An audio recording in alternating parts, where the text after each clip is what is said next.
What is really on Pluto? Today, let's head to the icy edges of the solar system, where the sun is just a pale dot in the sky. Pluto, a dwarf planet, a forgotten world then rediscovered, challenges everything we thought we knew. Beneath its ice mountains and methane plains, an active heart still beats. Geysers, hazes, and perhaps a hidden ocean. Small in size, immense in the mysteries it holds, Pluto has not said its last word. And if, out there, on the edge of the void, another story of life is at play. But before embarking on a new adventure, make sure to like the video and subscribe to the channel to miss nothing. Thank you, and bon voyage.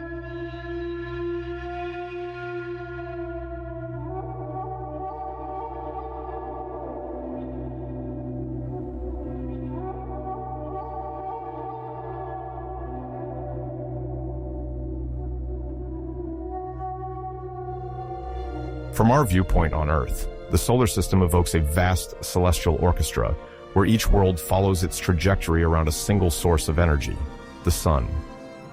At its core, this immense sphere in fusion unfolds light and heat, ensuring a delicate balance among the stars surrounding it. The 8 main planets are divided into 2 distinct families.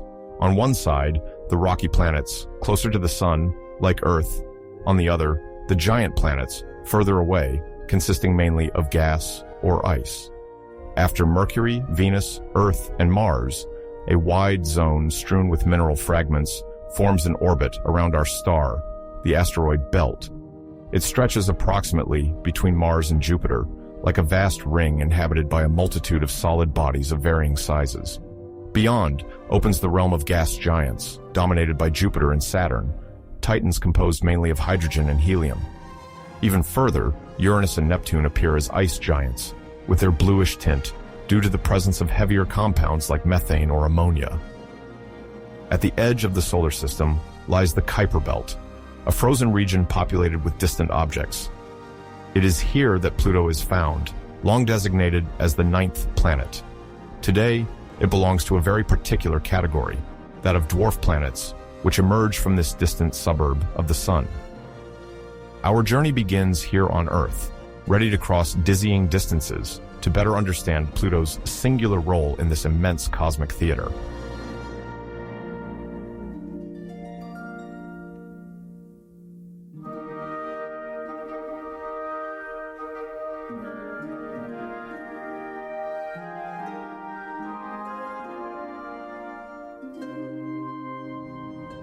To grasp the remoteness separating our planet from the most distant zones of the solar system, we need to introduce the notion of an astronomical unit, corresponding to the average distance between the Earth and the Sun. It equals about 150 million kilometers, or 93 million miles. When we say that a celestial body is 5 astronomical units away, as is the case with Jupiter, it means it orbits at a distance 5 times greater than that which connects us to the Sun. For even more distant objects, we also use the measure in light years. A light year represents the distance light travels in 1 year, which is nearly 10 trillion kilometers or 6 trillion miles. Within the solar system, more adapted references like light minutes or light hours are often used. For instance, sunlight takes a little over 8 minutes to reach Earth and over 30 minutes to reach Jupiter. Heading towards the Kuiper Belt, this light journey takes more than 4 hours before reaching Pluto. This time, lag highlights how light, the fastest of all messengers, reveals the vastness of the spaces our probes patiently traverse. Each astronomical unit crossed marks a step towards the icy confines of our celestial neighborhood. Understanding these scales is to measure the challenges of distant exploration, where time and technology unite to unearth the mysteries of solitary worlds. Traveling in the solar system means navigating an ocean of space, where each bright destination demands months, sometimes years, of crossing.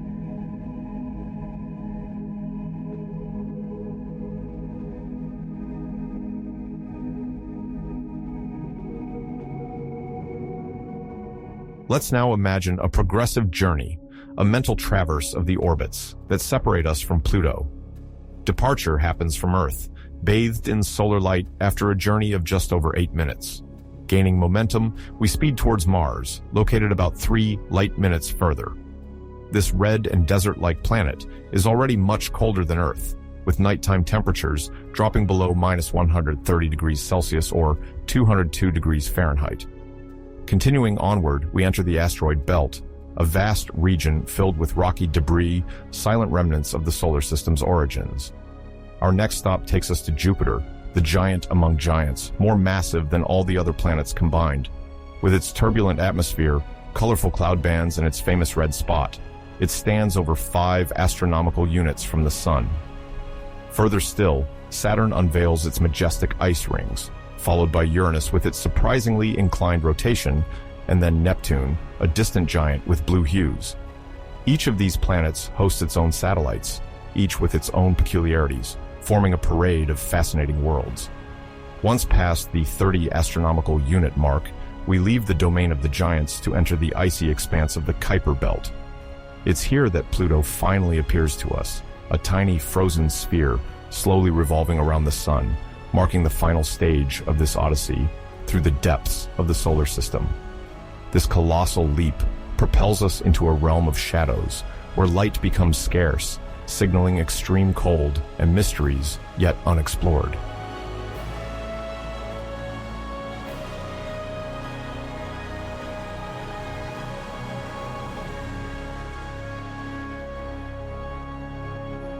The immense distance between Pluto and the Sun causes striking physical effects.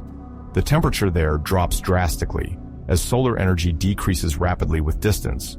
If a thermometer were placed on its surface, it would read about -225 degrees Celsius, or 373 degrees Fahrenheit, freezing the ground into a mineral hardness. Light intensity is also significantly reduced, about 1,600 times weaker than on Earth, plunging the landscape into constant twilight. At this distance, solar gravity weakens, lengthening the duration of revolutions. A year on, Pluto corresponds to about 248 Earth years. This slowness, combined with the low energy received, profoundly alters the rhythm of natural phenomena. Ice sublimates at an extremely slow rate, and the seasons, stretched over several decades, gradually sculpt the surface. A few solar rays occasionally brush the frozen crust, fueling imperceptible changes. Yet the lack of warmth prevents any truly intense geological activity. These extreme conditions distinguish Pluto within the Kuiper Belt, piquing the curiosity of scientists, always seeking answers in the unknown of these distant stretches.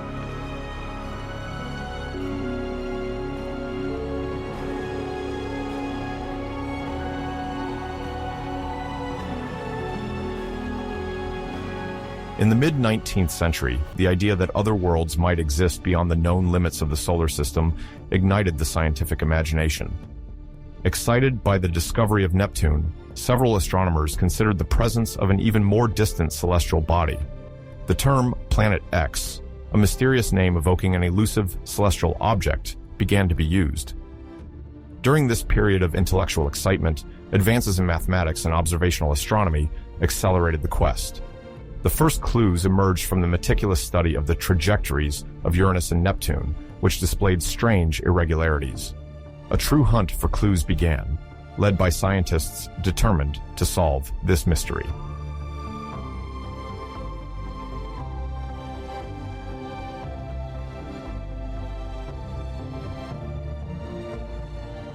From the first decades of the 19th century, the movements of Uranus revealed subtle deviations between theoretical predictions and actual observations. Astronomers multiplied calculations to solve this enigma. Among them, Urbain Le Verrier, who had brilliantly anticipated the existence of Neptune from gravitational perturbations detected on Uranus. This feat demonstrated that one planet could affect another's orbit by its mere attraction. Yet, even after integrating Neptune into celestial models, some irregularities persisted in Uranus's behavior. A new scientific challenge was emerging.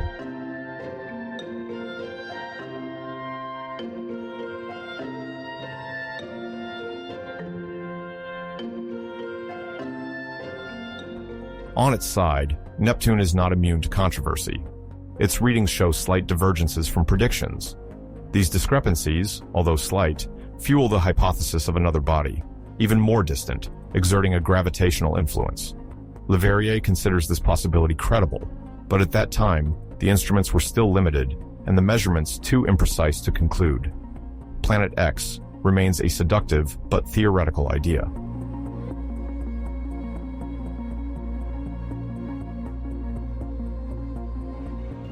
At the end of the 19th century, the American astronomer Percival Lowell resumes this quest. Convinced that an invisible object is disrupting the outer planets, he devotes his fortune and efforts to locating this hypothetical entity. This will be the beginning of a relentless search.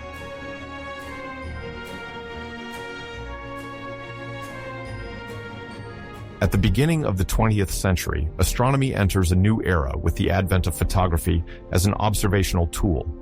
Approximate sketches give way to precise images, obtained by exposing a glass plate coated with photosensitive emulsion in the focus of a telescope. These images capture the faintest lights and preserve a lasting record of the sky.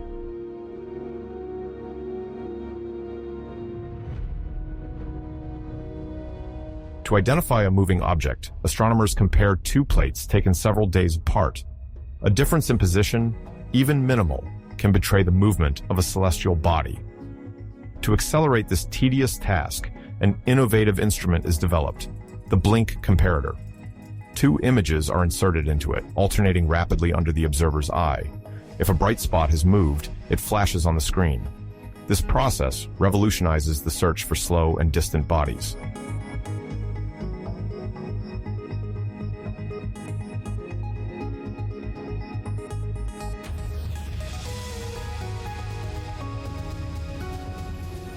With this technology, astronomers no longer need to scrutinize every detail with a magnifying glass. The slightest movement becomes visible. The hunt for Planet X thus takes a decisive step, making the detection of a faint object lost in the depths of the solar system conceivable.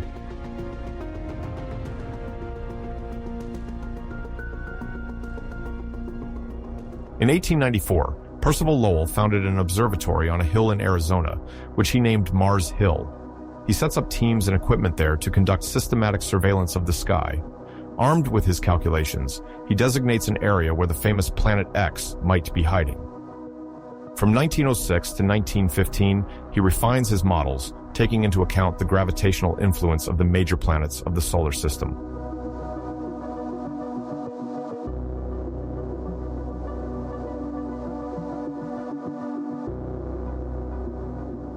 His approach is based on complex equations aimed at determining the approximate mass and position of this hypothetical body. The results are published in several articles, but remain too imprecise to target a restricted area of the sky. Despite this, Lowell launches the first photographic campaign dedicated to this search.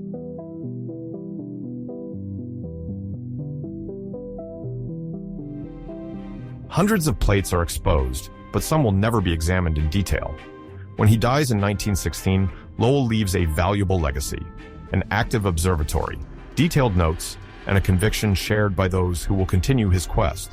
But for now, Planet X remains elusive.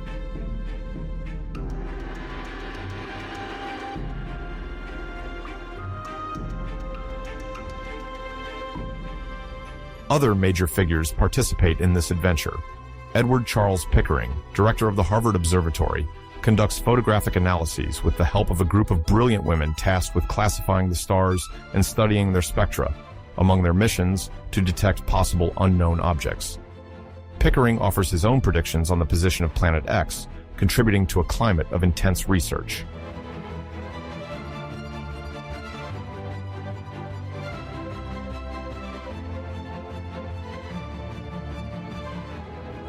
John Nicholson, for his part, explores the idea that several distant bodies might explain the observed anomalies. He develops original mathematical models, testing different planetary configurations. Although controversial, his work fuels the debate and encourages refining calculations.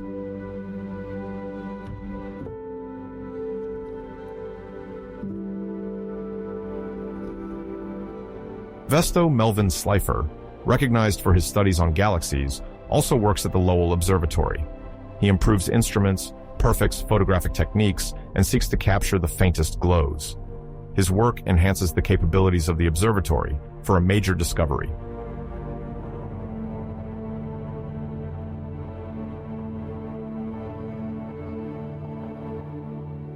Thanks to their combined efforts, the scientific community has increasingly precise data. Each researcher contributes a piece to the puzzle: innovative methods, refined measurements, or new theoretical approaches. These advances, still unnoticed by the general public, pave the way for an imminent upheaval.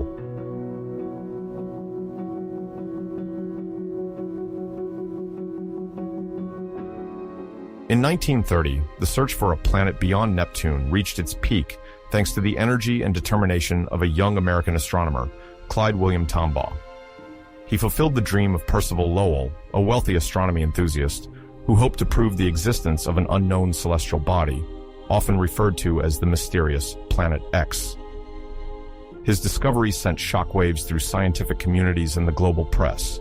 Yet behind the success lay patient and meticulous work, founded on the careful analysis of photographic plates. The achievement rested on observation, method, and above all, the determination of one man.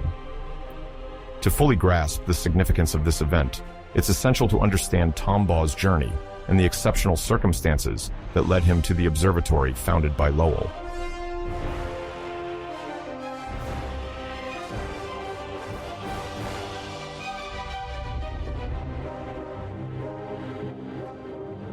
Born in 1906 into a modest family in Illinois, Clyde Tombaugh grew up cultivating a keen interest in mechanics and natural phenomena.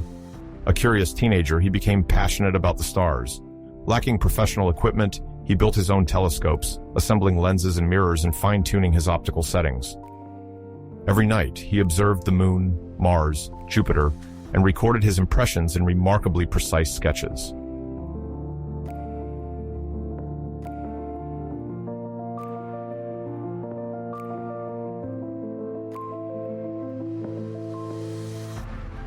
His drawings did not go unnoticed. In Flagstaff, Arizona, the team at the Lowell Observatory was searching for a young, methodical mind capable of examining astronomical images in search of an unknown celestial body. Tombaugh sent in his sketches. Their quality was impressive. Despite the absence of an advanced degree, he was recruited to participate in the pursuit of a goal set by the observatory since the death of its founder, to locate the famous Planet X, thought to perturb the orbits of Uranus and Neptune. Clyde arrived in Flagstaff with an ambitious mission and an unwavering determination.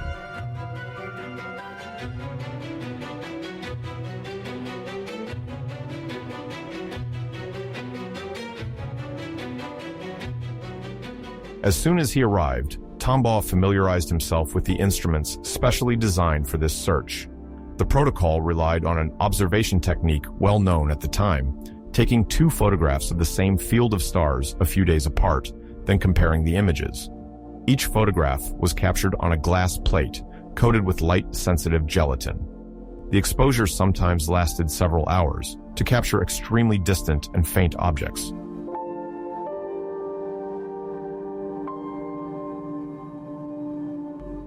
Once the two images were obtained, the astronomer used a blink comparator. This device quickly alternated between the two plates, revealing any slight movement of a bright spot. Stars, located at colossal distances, remained immobile. However, a closer object might shift slightly between the two images. This apparent movement revealed a real motion. The technique seemed simple, but its implementation required hours, sometimes weeks, of attentive observation. Each plate contained thousands of bright spots. It required calmness, rigor, and a trained eye to detect the slightest variation.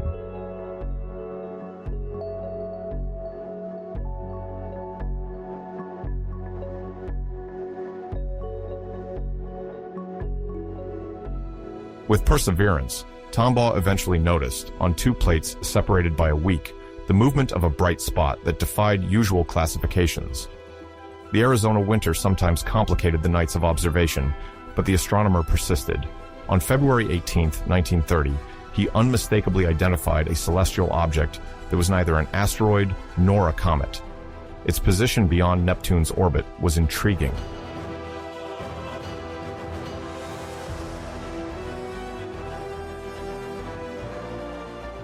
The team then conducted methodical verifications to eliminate any interpretation errors. Archived photographs enabled a search into the past. Earlier plates revealed the same object, always in slow but steady motion. Everything seemed to align with the existence of a body located well beyond the known planets.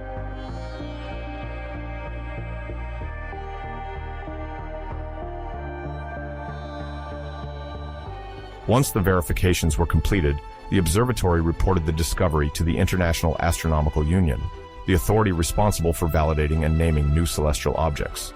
The announcement made headlines. The press seized upon the news, already speaking of a ninth planet. Tombaugh, unknown to the general public, suddenly became a central figure in astronomy. The Lowell Observatory, long seeking recognition, regained considerable prestige. The initial estimates of the object's size were inaccurate, at times excessive, but the essential fact was that a new world had just been discovered.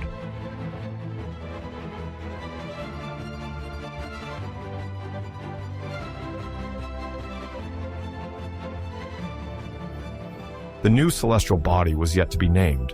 Astronomical traditions favor names derived from ancient mythology. In Oxford, England, an 11-year-old girl named Venetia Burney suggested the name Pluto. She discussed it with her grandfather, who was fascinated by the announcement of a distant world shrouded in darkness. The idea quickly caught on in academic circles.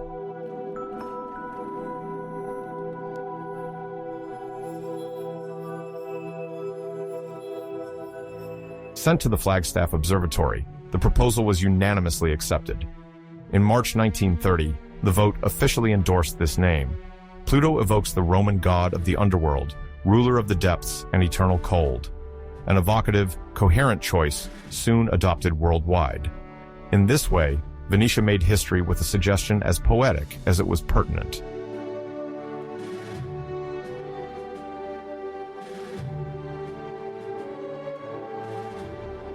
From now on, the object detected by Tombaugh bore the name Pluto. This success consecrated the American astronomer. The story of his discovery, combining tenacity, ingenuity, and humility, captivated both scientists and the general public. They celebrated this farmer's son, who became a pioneer of celestial research. They also praised the Lowell Observatory, which held its course despite doubts, budgetary tensions, and criticism.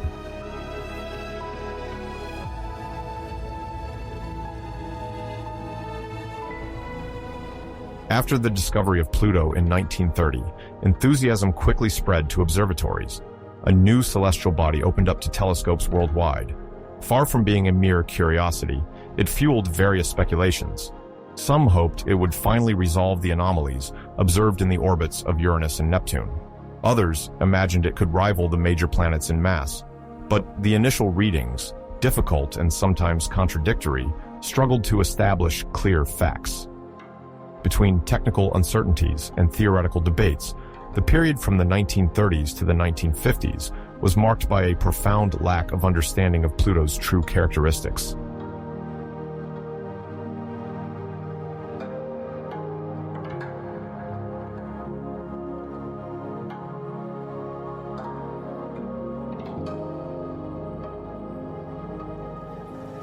In the first months, a spectacular figure made headlines.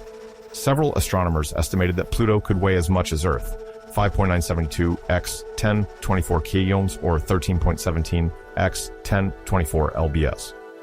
This calculation was based on expectations formed by the work of Percival Lowell, which suggested a massive object must be perturbing the outer planets. In this view, it seemed logical that a body influencing planetary orbits would have a substantial mass. But very soon, the first luminosity measurements contradicted this idea. Pluto's brightness, far too dim, did not match that of such a massive object.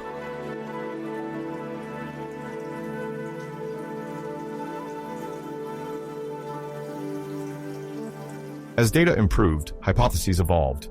Some scientists proposed a mass less than that of Mars, 0.64171 x 10 or 24 kilo, or 1.41 x 10 or 24 lbs.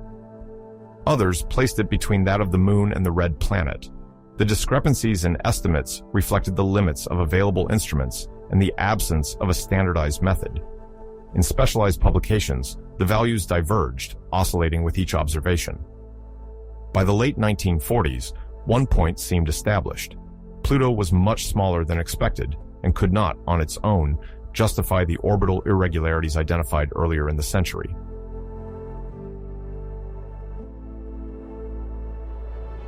The central problem remained the extreme difficulty of measuring the mass of such a distant, faint object without a known natural companion. Without an observable satellite, astronomers tried to evaluate its gravitational influence on other bodies in the solar system. The calculations were complex, and the margins of error significant. It was only by gradually improving the precision of observations that the initial overestimations began to be corrected. Pluto's silhouette, too elusive to reveal its secrets, forced scientists to redouble their patience.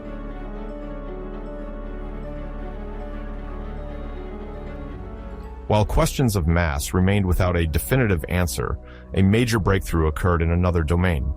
In 1944, Gerard Kuiper applied spectroscopy to the study of Pluto. This technique, based on light analysis, allows the identification of the chemical signature of elements on a celestial body's surface. By examining Pluto's spectrum, Kuiper detected the presence of methane in solid form.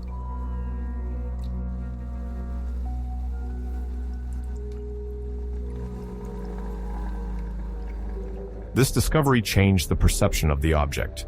It proved that Pluto was not just a cold rock, but a world covered in volatile ices. Methane, frozen by extreme temperatures, provided valuable clues about the conditions at this distance from the Sun.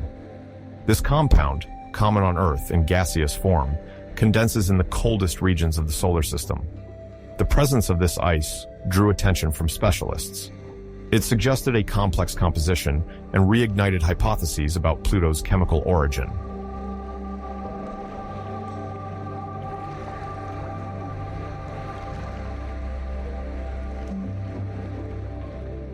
However, this announcement goes largely unnoticed outside scientific circles. The general public, unfamiliar with spectroscopic techniques, doesn't grasp the significance of this advancement. But for astronomers, it marks a turning point. Kuiper has just demonstrated that Pluto has an active surface capable of interacting with its environment. This result paves the way for a new generation of studies on the nature of ices and the thermal balances specific to the outer regions of the solar system.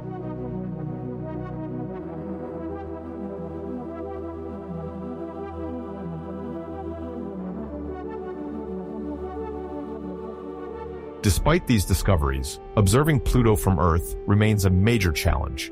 Its considerable distance and low brightness impose severe constraints on astronomers of the time.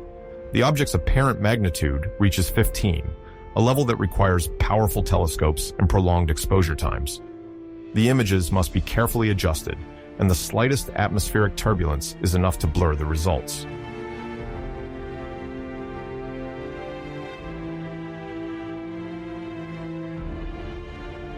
The telescopes available between 1930 and 1950 suffer from limited angular resolution. They do not allow any details on the surface to be distinguished. Pluto only appears as a tiny point, often confused with a background star. To spot its movement, astronomers use the blink comparator, a device that juxtaposes two images of the sky taken a few days apart. If a light point moves between the two shots, it is a body in the solar system. This process, although rudimentary, proves effective in detecting the planet, but is unsuitable for studying its topography.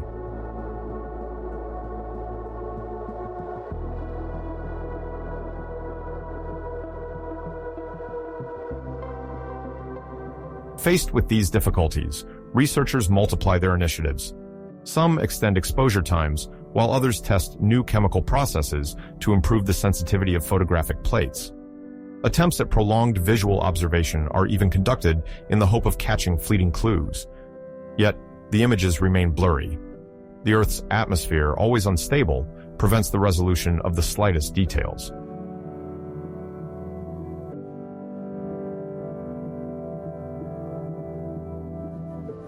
At the dawn of the 1960s, the exploration of Pluto progresses significantly thanks to more sensitive instruments and then cutting-edge observation methods. Telescopes installed in the United States and Europe are now capable of detecting the faint light emitted by this distant planet. At that time, Pluto is still included in the official list of planets in the solar system. Despite the difficulty of observing such a distant object, new approaches make it possible to collect data on its rotation, surface brightness contrasts, and the hypothesis of a thin atmosphere. astronomers are turning to precision photometry and detailed analysis of the star's overall brightness, which leads to several notable advances during the decade. 3 results then emerge as major: the determination of the rotation period, the identification of a probable seasonal albedo cycle, and the emergence of a debate on the periodic formation of an atmosphere due to the sublimation of certain ices. Each of these elements durably transforms the scientific perception of Pluto.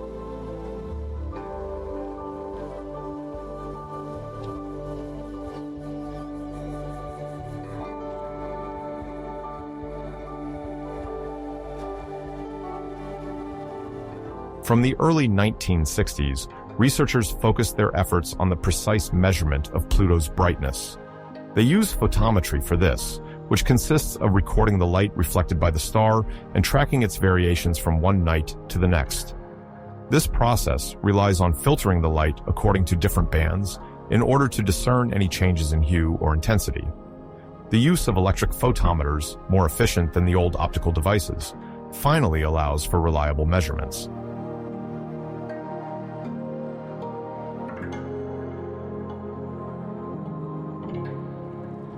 By accumulating observations over several weeks, astronomers discover a regular alternation in Pluto's brightness.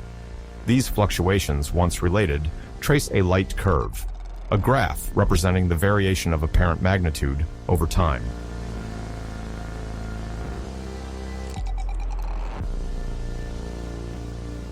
The analysis of this curve suggests that Pluto completes a full rotation on its axis in about 6 days.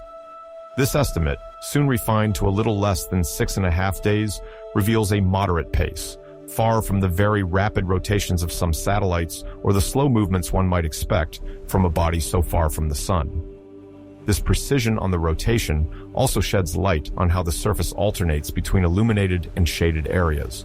From then on, photometry becomes an essential tool for long-term observation of transformations on Pluto and for detecting potential changes in its brightness.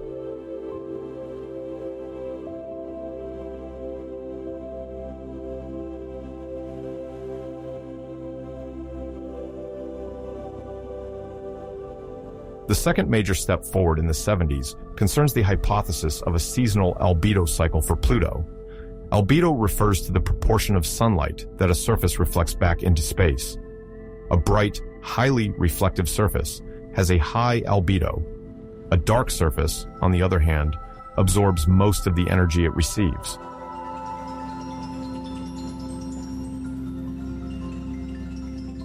To detect any possible changes in this albedo over time, astronomers compare photometric measurements taken at different times, both throughout the terrestrial year and over Pluto's entire orbit, which spans nearly 250 years. Even without access to a complete cycle, some changes in brightness cannot be attributed to the observation angle or distance from the Sun. These hints suggest that the distribution of solar energy over Pluto slowly evolves, causing temperature differences on the surface.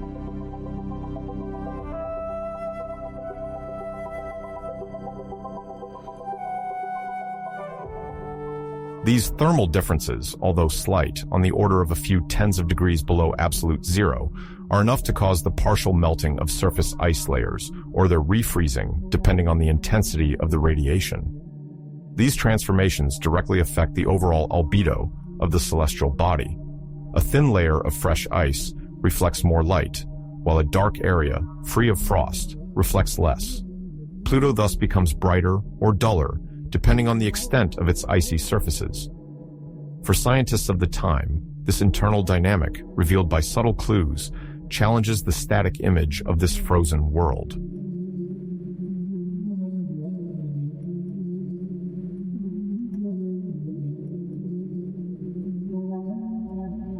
The third significant point of this period concerns the possibility that an atmosphere might temporarily form around Pluto. As early as the 70s, some researchers envisaged that the slight variations in brightness detected could be linked to the vaporization of surface ice due to variable sunlight. Without detailed spectra, it is then impossible to confirm the presence of gases in Pluto's immediate environment. But hints, like the earlier detection of solid methane, fuel the idea of surface activity.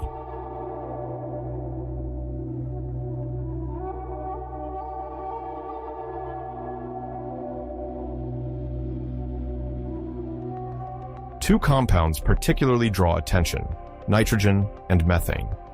The former makes up the majority of Earth's atmosphere. The latter is present on various giant planets and icy moons. Theoretical models rely on the concept of equilibrium pressure.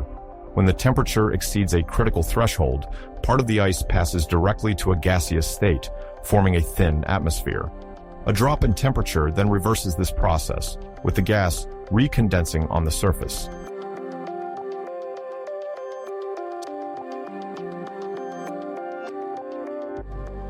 Some calculations show that when Pluto approaches the Sun on its elongated orbit, the temperature could locally increase by a few degrees, enough to generate an extremely thin gaseous envelope. As the celestial body moves away again, this atmosphere would collapse, lacking sufficient heat. This idea, deemed bold at the time, arouses growing interest among planetary scientists, even though concrete evidence is still lacking.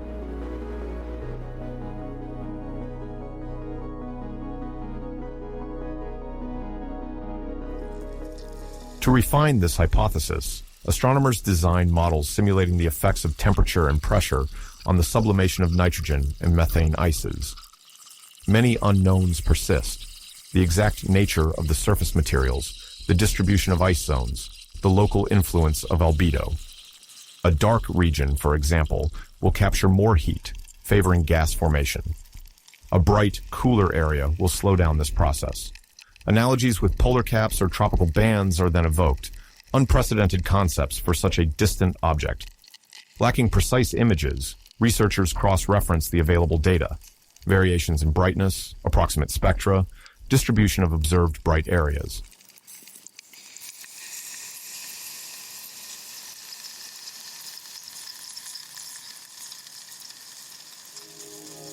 Even without consensus, the mere possibility that such a distant body could experience such activity is fascinating. Pluto ceases to be a static object to become a potentially evolving world, endowed with an atmosphere that appears and disappears with its orbit. Publications from this period emphasize the importance of continuing observations and simulations to better understand these phenomena. Pluto thus asserts itself as an entire laboratory for exploring the effects of solar distance and surface properties on the activity of an icy celestial body.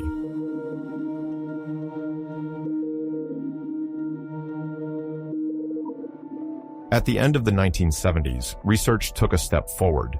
Pluto's rotation was precisely known, a reliable light curve was established, and the first signs of a seasonal behavior of its albedo appeared. The hypothesis of a transient atmosphere gained credibility, even if it remained to be formally demonstrated. The scientific community, stimulated by these new perspectives, entered a phase of more in-depth investigation. Pluto, long perceived as a distant point, became an active enigma that deserved renewed attention. On the eve of the 1980s, a new era of exploration was opening.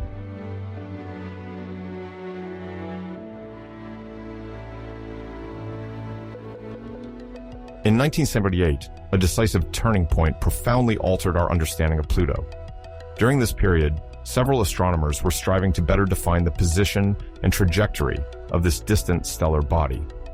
They relied on photographic plates, large glass plates coated with an emulsion sensitive to light, capable of capturing images of the night sky with enough precision to detect certain details, even minimal ones.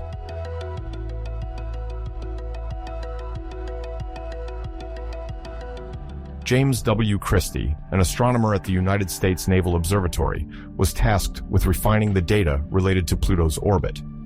By carefully examining these plates, he compared images taken days or weeks apart, looking for subtle clues that would allow him to correct the theoretical trajectory of the dwarf planet.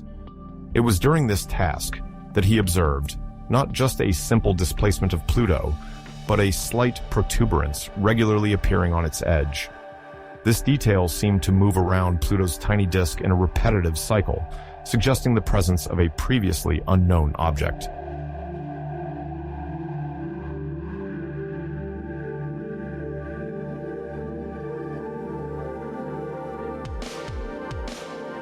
Several explanations were considered. Optical defects or dust particles are common causes of artifacts on plates. Yet, the systematic appearance of this form on several independent images was intriguing. Christie then proceeded with a series of meticulous checks. He analyzed the brightness of Pluto's disk, measured the light intensities, compared the edges, and discovered a regular light movement. This variation was not random. It suggested the presence of a companion, an object in orbit, bright enough to alter the perceived luminosity.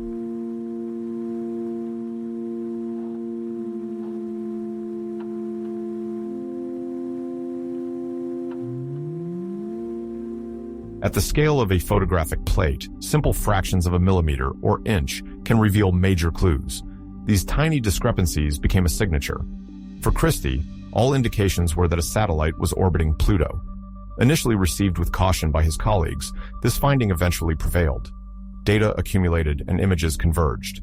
A celestial body, visible but discrete, seemed indeed to exist. The in-depth analysis of its orbit would soon confirm the initial intuition. A few months later, the discovery was made official. Pluto was no longer alone. It had a satellite, and their relationship would transform our view of this distant object.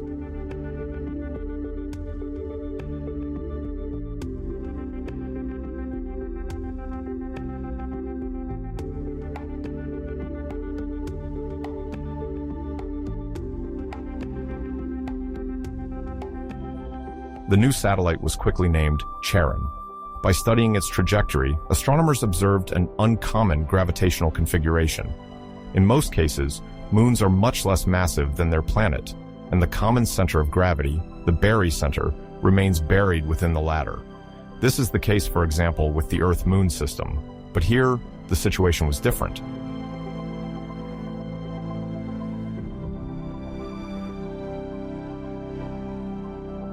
Observations showed that Charon has about half the diameter of Pluto, or about 746 miles. Its mass, though lesser, remains significant. When calculating their gravitational equilibrium point, it was discovered that it lies outside Pluto's body. In other words, Pluto and Charon orbit around a common center located in the space separating them. This is not a dominant planet accompanied by a small satellite, but a celestial duo engaged in a regular dance where each faces the other.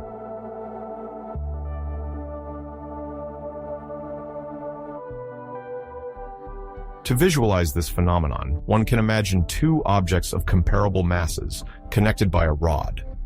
The point of equilibrium is placed between them, not within the heavier one. In this case, this mechanism highlights a binary system, unique among the known planetary bodies. Pluto and Charon mutually remain with the same face towards each other, evolving in perfect synchronization in a joint and regular rotation.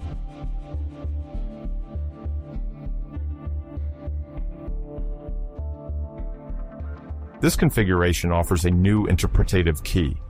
It raises questions about the origin of this duo, giant collision or gravitational capture. The system seems to result from a complex event. This dynamic symmetry makes Charon much more than a satellite. It demands a complete revision of theories on the formation of distant solar system bodies.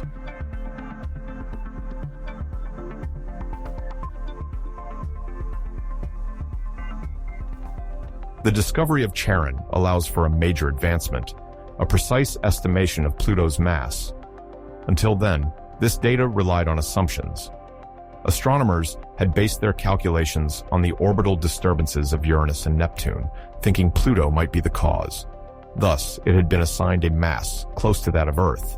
But with the gradual improvement of data, these values had been regularly revised downward, without certainty.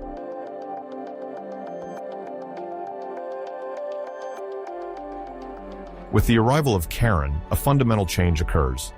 Thanks to orbital mechanics, it becomes possible to calculate the mass of the system by analyzing the satellite's revolution period and its distance from Pluto. Charon completes a full revolution in about 6 days, perfectly synchronized with Pluto's rotation. This regularity allows for determining the combined mass of the two bodies. Then, by isolating the contribution of Charon, a refined value for Pluto alone is obtained.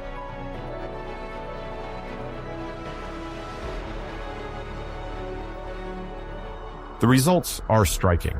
Pluto doesn't approach Earth's mass, nor even the Moon's. It represents about 1/5 the mass of the Moon. This figure marks a break. The object, once believed to be the 9th planet of the solar system, turns out to be much more modest.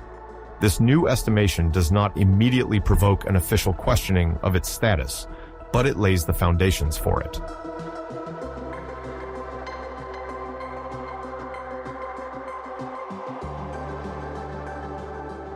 Gradually, astronomers become aware that Pluto does not dominate its environment. Its moon is too massive, its gravity too weak. The idea of an isolated body reigning over its orbit fades away. A new category of objects at the boundary between planets and small icy bodies begins to take shape. Charon, on its side, triggers growing interest. With its 1,200 kilometers or 746 miles in diameter, it constitutes a world of its own, whose geology might be shaped by internal tidal effects. In these icy regions of the solar system, temperatures drop to extreme levels. Researchers question the presence of exotic ices, the composition of the soil, and the thermal interactions between the two celestial bodies. The gravitational locking between Pluto and Charon, where each face remains constantly oriented toward the other, might generate unique patterns, temperature contrasts, and differentiated accumulation of matter.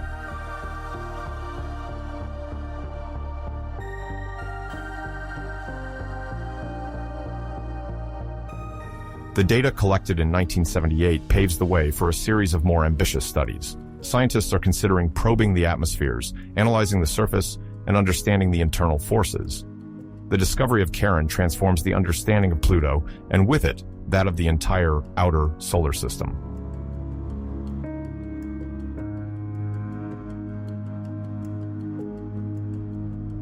Between 1985 and 1999, astronomers utilized a tool of rare finesse to probe Pluto: stellar occultation.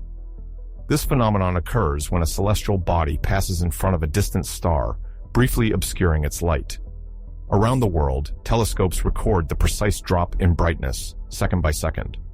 The curve thus obtained reveals the presence of an atmosphere, tracing the slightest bending of the starlight. For Pluto, this method has lifted an old doubt. Despite its extreme distance from the Sun and the freezing temperatures prevailing there, a gaseous envelope, although tenuous, has indeed been detected.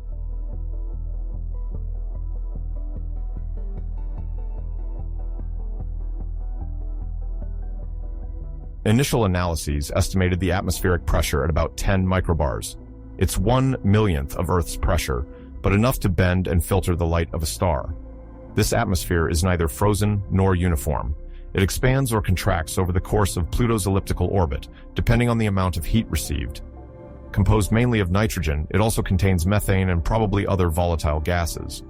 These elements suggest the existence of a seasonal cycle, slow but real, where the atmosphere condenses or expands over the decades. Pluto, far from being a frozen and inert world, reveals itself as changeable, animated by a discrete but active breath.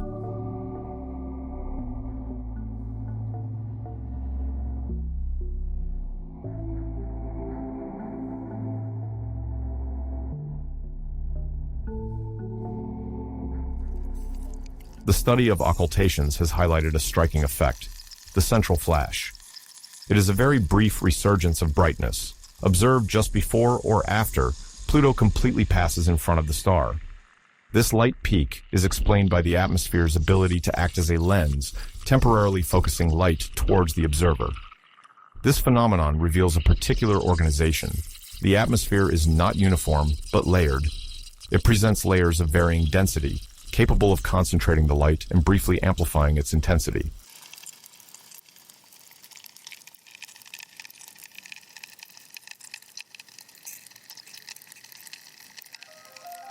This behavior implies the presence of hazes, formed from tiny particles suspended in the rarefied air.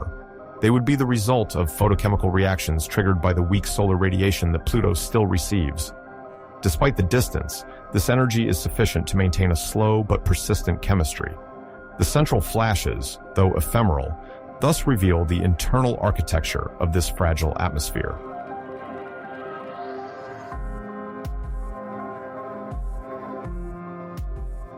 To capture these subtle clues, astronomers have deployed telescopes equipped with ultra-sensitive detectors, capable of measuring the finest variations in brightness.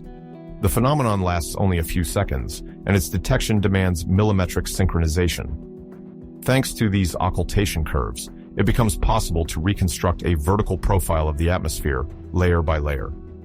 By crossing multiple observations conducted from different places around the globe, a three-dimensional image of the gaseous envelope takes shape. A technical feat made possible despite the extreme distance of Pluto.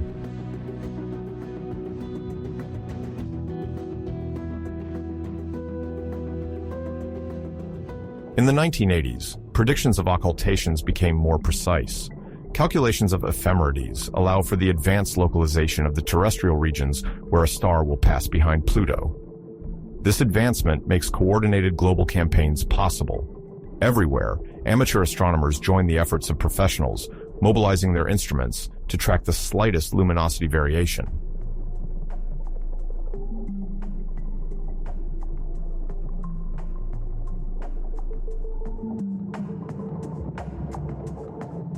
When the passage of the shadow crosses an inhabited region, observers are ready.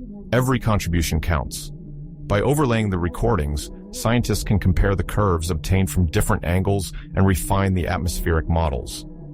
This collective work, extended over several years, provides a more complete picture of the structure of Pluto's gaseous veil. It marks one of the first major successes of a collaborative science on a planetary scale.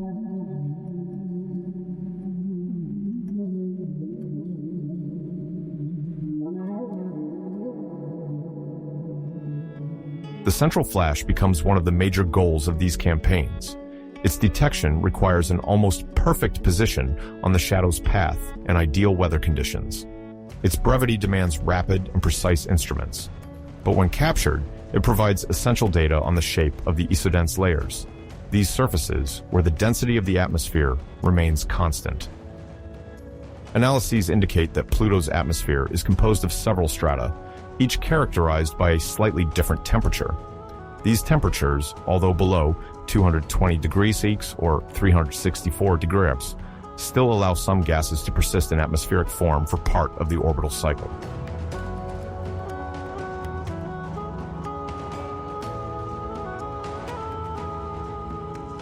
By the late 1990s, a slight increase in pressure is recorded. Several teams confirm this change. This variation suggests that Pluto's atmosphere might be going through a more active phase, where a larger amount of gas remains suspended above the surface. Some researchers then speak of an age of the atmosphere, a period where conditions are conducive to the temporary maintenance of denser air.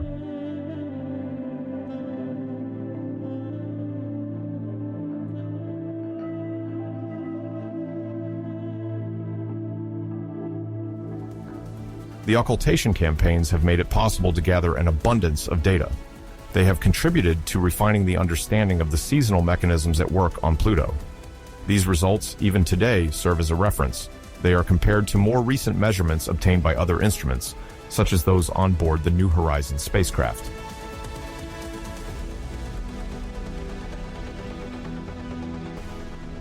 The Hubble Space Telescope, launched into orbit in 1990, has offered astronomers a profoundly renewed view of the icy confines of the solar system.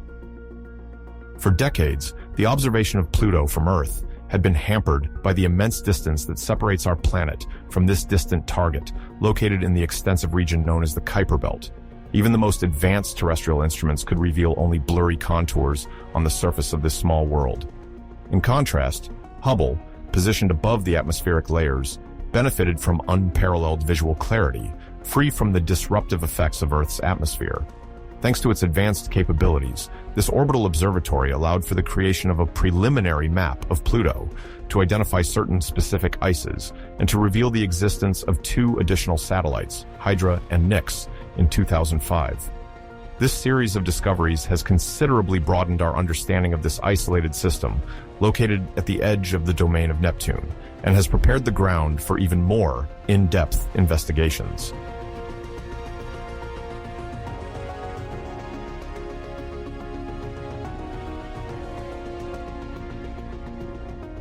As soon as Hubble became fully operational and its performance was optimized through several servicing missions, researchers turned their attention to Pluto in the hope of finally discerning some details on its surface. In the space environment, the quality of images depends on the stability of the telescope and the precision of its mirrors. On Earth, atmospheric twinkling blurred the pictures, but in the vacuum, Hubble could perceive much more delicate shapes. Despite its small apparent size, equivalent to that of a tiny bright spot, this telescope managed, by the mid-1990s, to produce images revealing variations in brightness on the dwarf planet.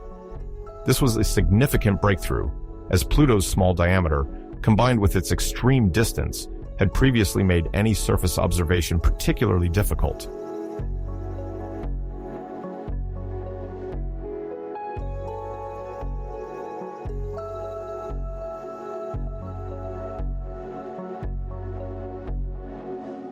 Around 1994, thanks to the gradual improvement of its sensors, Hubble managed to capture images with a resolution close to 1/10 of an arcsecond.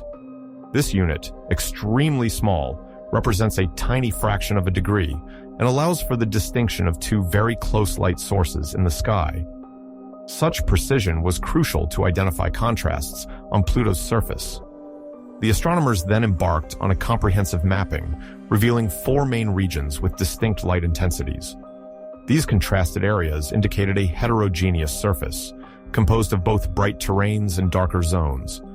This diversity suggested the presence of different types of ice or chemical compounds, as well as possible variations related to geological activity or seasons.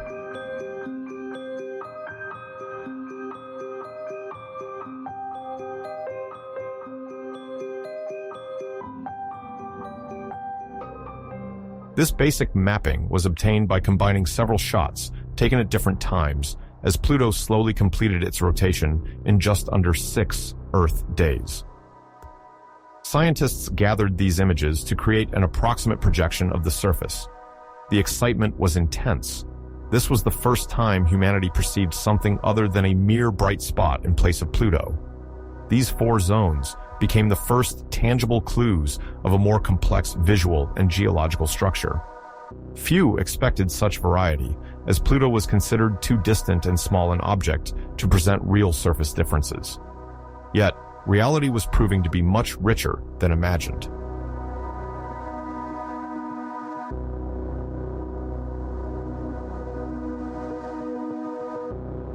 In the wake, researchers strived to determine the composition of the ices present. A space telescope is not simply a tool for celestial photography. It is also equipped with instruments capable of capturing different wavelengths, such as ultraviolet or infrared. Through spectroscopy, the light reflected by Pluto could be decomposed into a complex light spectrum. Each type of ice, each molecule, leaves a particular imprint there. Nitrogen, abundant in Earth's atmosphere, can solidify at very low temperatures and absorb certain infrared wavelengths in a specific way. Carbon monoxide, consisting of a carbon atom bound to an oxygen atom, also has its own spectral characteristics.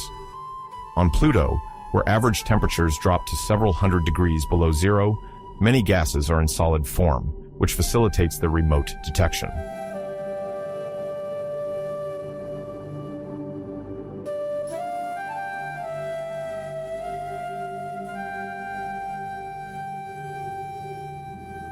The combined observations of Hubble and other observatories confirmed the presence of nitrogen ice and carbon monoxide, revealing an unexpected abundance and varied distribution on the dwarf planet's surface. Beyond the discovery itself, these elements helped better understand Pluto's thermal and climatic mechanisms. For example, nitrogen ice can sublimate under certain conditions, temporarily forming a thin atmosphere before redepositing elsewhere. This process creates seasonal deposits likely to transform the ground's appearance over time. As for carbon monoxide, it provides valuable clues about the chemical evolution of the surface and possible internal reactions. These studies were greatly facilitated by Hubble's stability and its ability to observe the same point for long periods, thus optimizing data collection.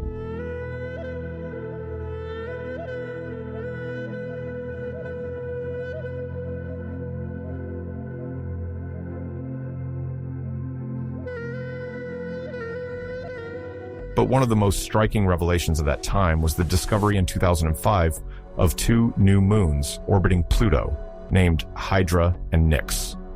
Until then, only Charon, discovered in 1978, was known. This major moon, relatively large compared to Pluto, forms with it a duo so close that their center of gravity lies between the two bodies. The announcement of Hydra and Nix surprised the scientific community. An object as small as Pluto didn't seem capable of hosting such a complex system. To identify these satellites, researchers combined multiple exposures captured by Hubble's advanced camera, adjusting parameters to reveal any secondary light that might indicate the presence of a celestial companion.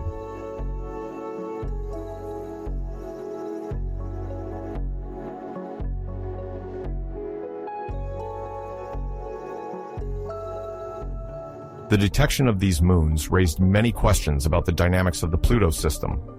Initially, efforts were made to determine if they were long-time captured bodies, possibly following a collision with another object from the Kuiper Belt, or if they originated from a giant impact. Furthermore, their existence confirmed that Pluto's environment was much more complex than previously thought, with subtle gravitational effects and orbital interactions. Initial measurements indicated that Hydra and Nix were dynamically interacting with Pluto and Charon in a coordinated movement that was still poorly understood but promising scientifically.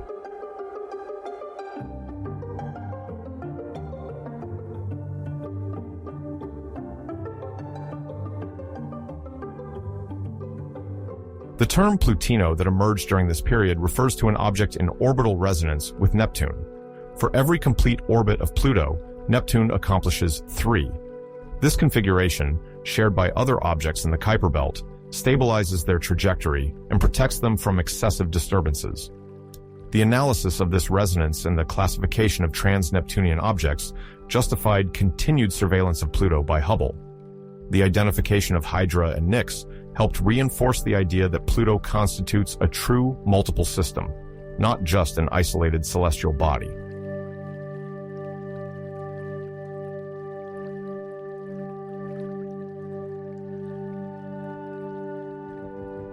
The announcement of the discovery of Hydra and Nix had a significant impact on mainstream media, as it came at a time when Pluto's status was being debated. Before the International Astronomical Union redefined the concept of a planet, Pluto was still officially referred to as the 9th planet. The presence of several satellites reinforced the image of a more complex body than imagined. Although small, Hydra and Nix stood out clearly in Hubble's images, describing precise orbits at a good distance from Pluto. Their estimated composition, rich in water ice and with very reflective surfaces, suggested a history marked by impacts or recent exposures of purer material.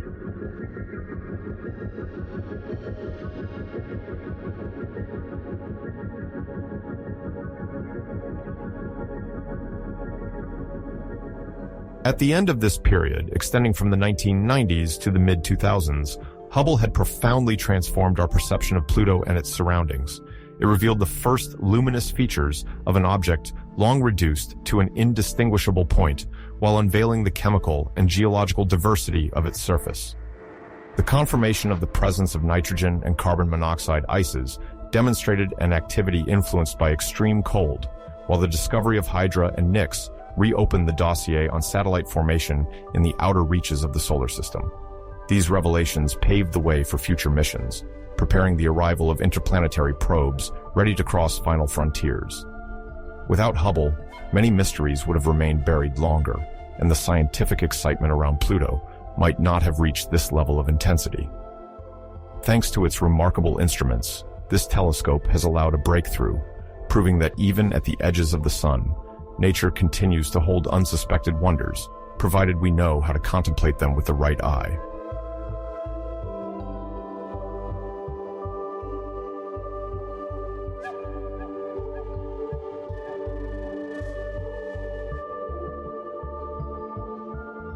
In 2006, a debate unfolded in the media worldwide. Does Pluto, long designated as the 9th planet of the solar system, still deserve this title? The question arose following the discovery of objects of similar or even larger dimensions in the farthest zones beyond Neptune. To understand the origin of this questioning, we must revisit the discoveries that provoked it and the criteria that led to a profound revision of planetary classification.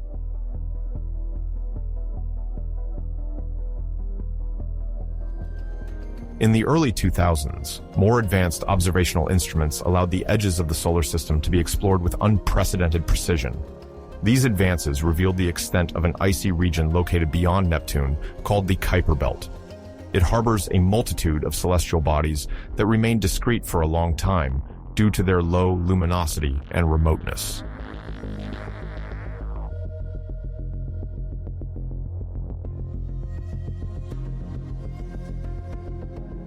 In this context, several massive objects were identified. Among them, a body spotted in 2005 drew attention: Eris. Estimated to be slightly larger than Pluto or of similar size, it immediately sparked a question. If Pluto is considered a planet, why wouldn't Eris be as well?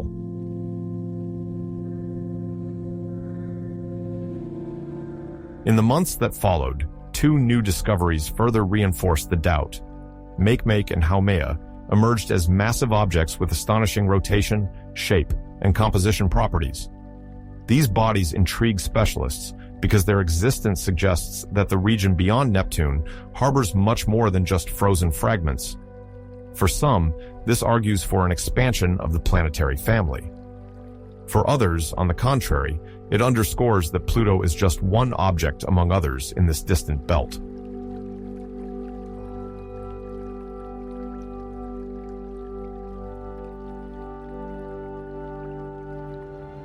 Faced with this situation, the International Astronomical Union, responsible for unifying the designation criteria for celestial bodies, found itself compelled to make a decision.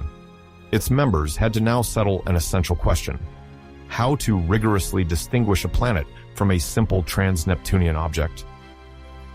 The debate divided the scientific community between proponents of tradition and advocates of a new classification, more faithful to the diversity revealed by the latest observations.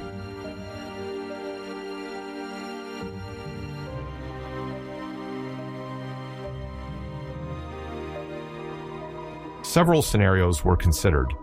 Until now, a simple criterion predominated. A planet is a body in orbit around the Sun and massive enough to become almost spherical. This definition, although rudimentary, sufficed in a less explored context. But the new objects discovered blur this distinction. They also orbit the Sun and display a rounded shape, indicating they have reached hydrostatic equilibrium.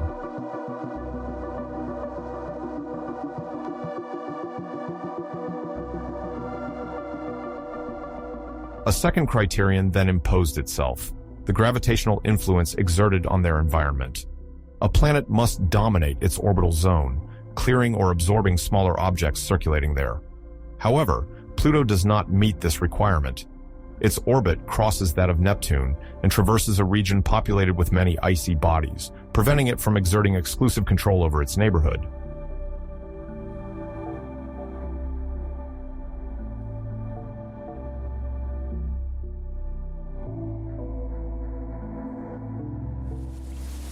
A third aspect is also taken into account: the presence of satellites. This factor, although accessory, sometimes indicates dynamic complexity and significant mass. Pluto has several moons, including Charon, a notable size relative to its planet. Eris, for its part, is accompanied by dysnomia. These elements enrich the reflection without, however, definitively resolving the question.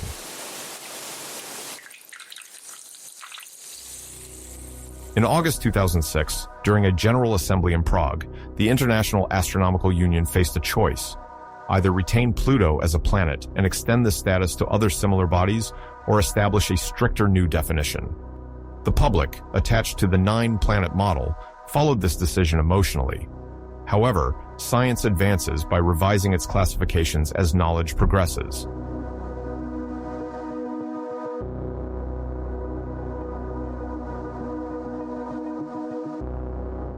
The vote settled. Pluto does not meet all the defined criteria. It does not dominate its orbit, and must therefore leave the select circle of planets. A new category is created for it, that of dwarf planets. It includes objects that have a spherical shape, but have not cleared their orbit of neighboring bodies.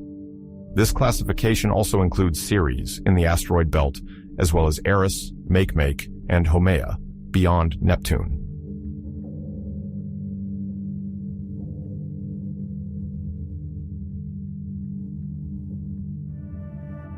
A complementary term appears, that of Plutons, or Plutoids in English, which specifically refers to trans-Neptunian dwarf planets.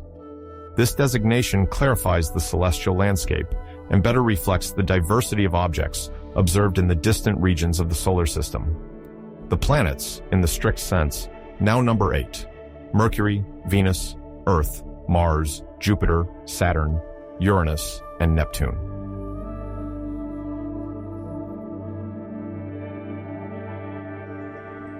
The decision leaves no one indifferent.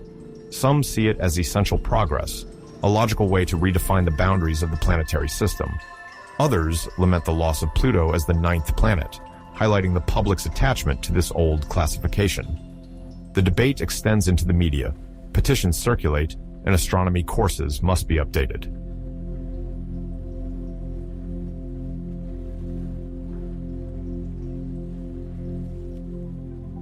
But this decision also marks a turning point. It illustrates the workings of science, which accepts modifying its frameworks when they no longer accurately reflect reality. Pluto, far from being relegated, becomes an anchor point for a new category. It embodies the opening towards a much larger and still largely unknown trans-Neptunian space.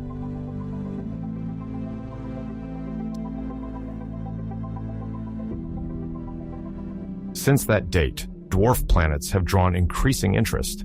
It is estimated that dozens, or even hundreds, of similar bodies could exist in the distant regions of the solar system. The 2006 controversy became a key moment in astronomical history, where classification adapted to a more complex and richer reality.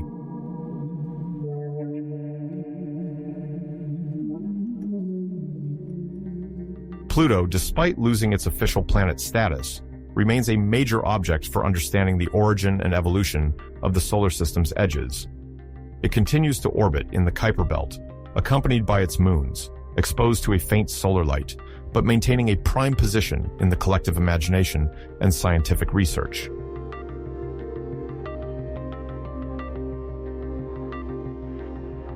Today, although the official count now retains only 8 planets, Pluto still fascinates. Its reclassification does nothing to diminish it. On the contrary, it reinforces its uniqueness and highlights the wealth of the cosmos. By challenging us to rethink the most established definitions, it invites us to further explore these distant worlds, where so many mysteries still lie hidden.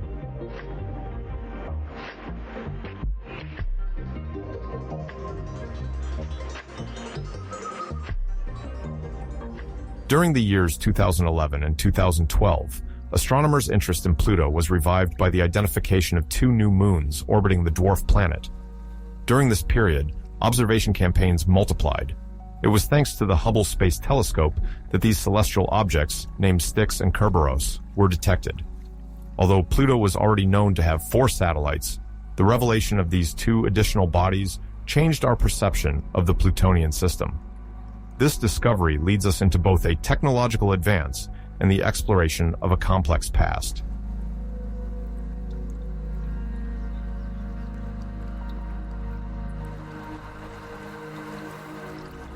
To better understand, these discoveries must be placed in context.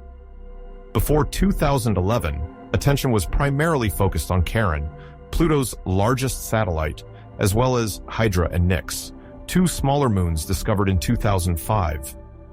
The name Hydra, like those given to the other moons, comes from Greek mythology. As observations became more refined, the hypothesis of the existence of additional objects gained momentum.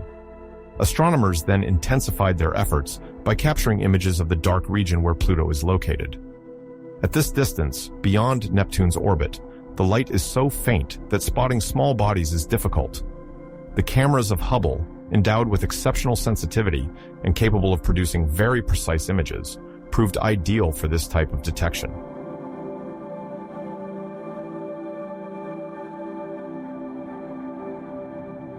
In 2011, a new bright point was observed in the immediate vicinity of Pluto. This suspect source was scrutinized through several images to eliminate any possibility of instrumental error or cosmic disturbance. After verification, the team confirmed that it was a new satellite, evolving on a distinct orbit. This celestial body was named Styx. The following year, a new observation made it possible to identify another satellite, which received the name Kerberos. Both have come to complete an already complex set, revealing the gravitational richness of Pluto's environment.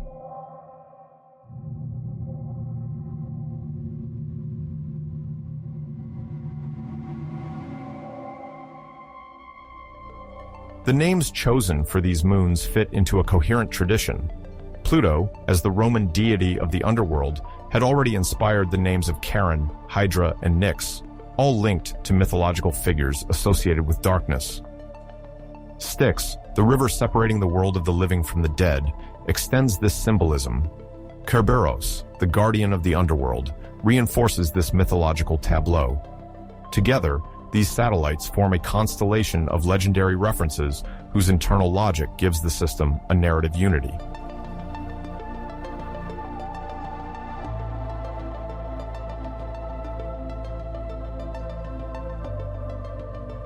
In parallel to the naming, several hypotheses have been formulated to explain the origin of these moons. One of the most studied theories is based on the idea of an ancient impact. According to this scenario, a massive object from the Kuiper Belt collided with the young Pluto, projecting a cloud of icy material into space. This material then coalesced under the influence of gravity, giving birth to several satellites. Charon, being more massive, would have formed first, followed by Hydra, Nyx, Styx, and Kerberos, which emerged from secondary fragments. Other researchers consider a capture mechanism in which isolated bodies were drawn in by Pluto's gravitational influence. However, the impact hypothesis remains the most widely supported due to its ability to explain the diversity and arrangement of the satellites.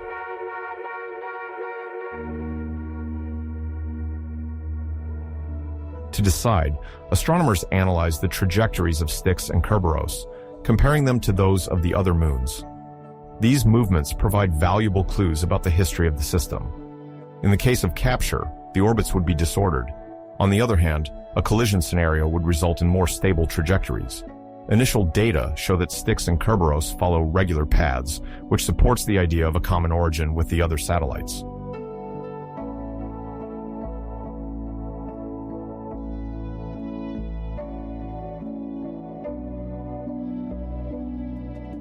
Beyond their mere discovery, these moons influence the global dynamics of the system.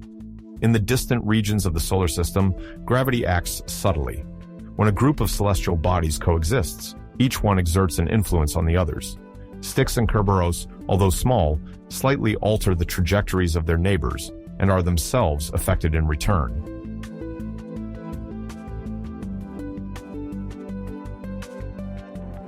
One of the most captivating aspects of this interaction lies in the phenomenon of orbital resonance. This mechanism occurs when several bodies make revolutions around their planet according to whole number ratios. For example, if one moon makes one orbit while another completes 3, it is called a 1-3 resonance. This type of synchronization often contributes to the stability of the whole system by allowing orbital configurations to repeat predictably.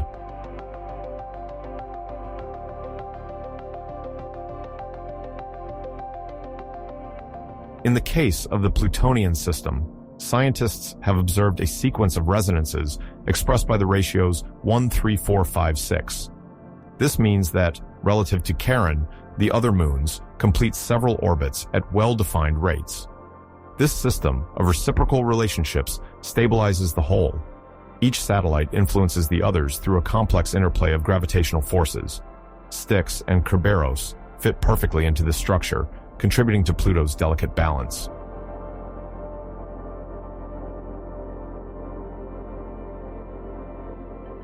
Several decades have passed since the first tentative observations of Pluto. At the dawn of the new millennium, the desire for direct exploration takes shape.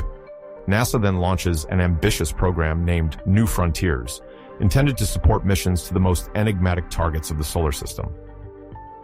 A successor to the successes of Voyager and Galileo, this program aims to answer fundamental questions about the origin and organization of our cosmic neighborhood by focusing on worlds still inaccessible.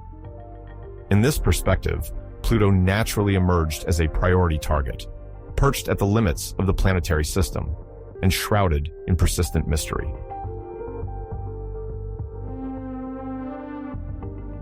To realize this ambition, NASA entrusts the mission to a team led by planetary scientist Alan Stern. A passionate pioneer of the solar frontier, he partners with researcher Jeff Weaver and assembles a group of engineers and specialized scientists to create what will become New Horizons. The objective is clear: design a probe capable of traveling several billion kilometers or billions of miles while carrying a set of compact, robust, and efficient instruments capable of precisely observing Pluto.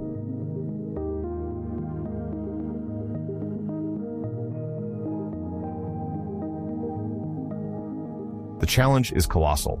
First, the mass of the spacecraft must be reduced to avoid excessive propulsion needs and shorten the travel duration. Then, the trajectory path becomes a strategic issue. The idea is based on using Jupiter's gravitational assist, a method that has already proven effective.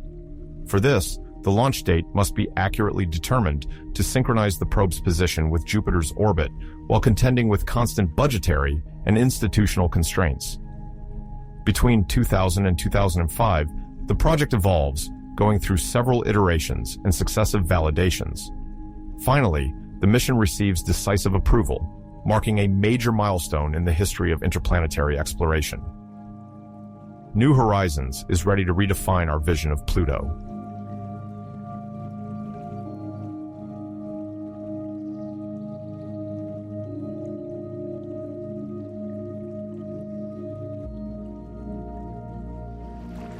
In January 2006, the long-awaited day arrives. The New Horizons probe is mounted atop a massive launcher at Cape Canaveral facilities. The countdown echoes in the control room, where tension and concentration mix. Then, the liftoff. A burst of flames and a rumbling sound accompany the ascent of a craft loaded with promises. In record time, New Horizons breaks free from Earth's gravity and begins its journey to the frozen edges where the distant silhouette of Pluto looms. Its lightweight and optimized design allow it to set a speed record. No spacecraft had ever left Earth with such swiftness, crossing the lunar orbit in just a few hours.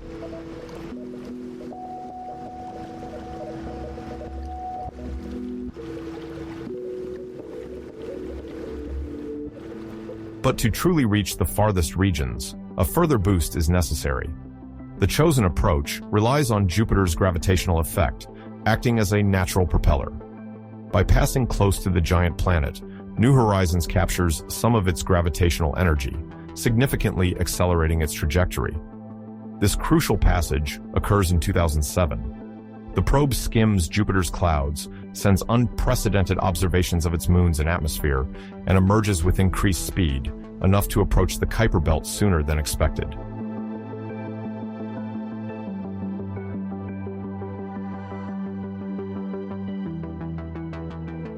The journey also requires rigorous energy management. To preserve its systems, the probe regularly enters hibernation, a phase where it reduces activities to the bare minimum. During these periods, only a faint radio contact is maintained with Earth. The instruments and computer circuits are put on standby to conserve the available power. This strategy allows the mission to be extended over an exceptional duration. At planned intervals, the team awakens the craft, checks its proper functioning, adjusts its course, or performs calibrations. Thus, over the years, New Horizons continues its steady, silent, and methodical progression towards its ultimate destination, Pluto.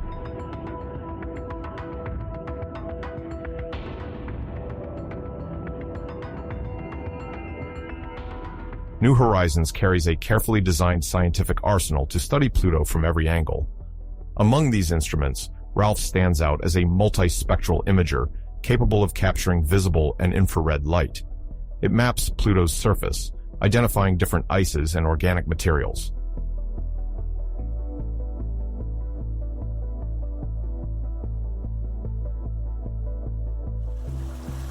Alongside it, Alice analyzes ultraviolet radiation. She detects how the atmosphere absorbs certain wavelengths, revealing its composition and density.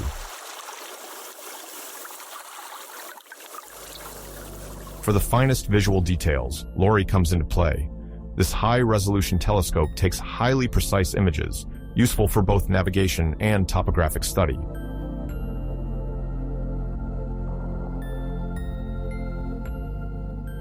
All these instruments have been lightened to minimize the probe's mass.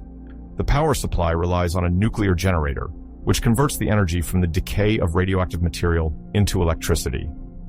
At such a distance from the sun, conventional panels would have been insufficient. This architecture ensures durable operation, even during hibernation phases, and guarantees continuous measurements.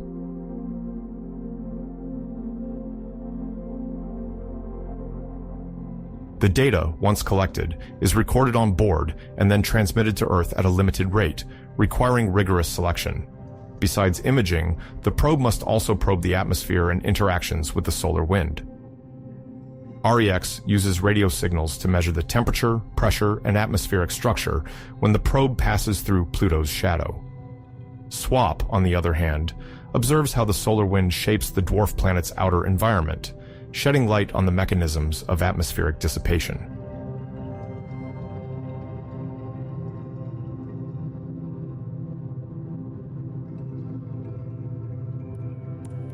July 14, 2015, marks an unforgettable date in the history of space exploration. On this day, the New Horizons probe skimmed past Pluto, billions of kilometers, or miles, from Earth, achieving the very first close flyby of this distant world. During this decisive moment, the spacecraft traversed the surrounding space at only 12,500 kilometers, or 7,778 miles, from the surface, a distance equivalent to the diameter of the planet being observed. This historic moment crowned a journey that began 9 years earlier, when the probe departed toward the icy edges of the Kuiper Belt. Thanks to extremely rigorous planning and exceptionally precise navigation, New Horizons captured, in a single day, the finest images ever obtained of Pluto.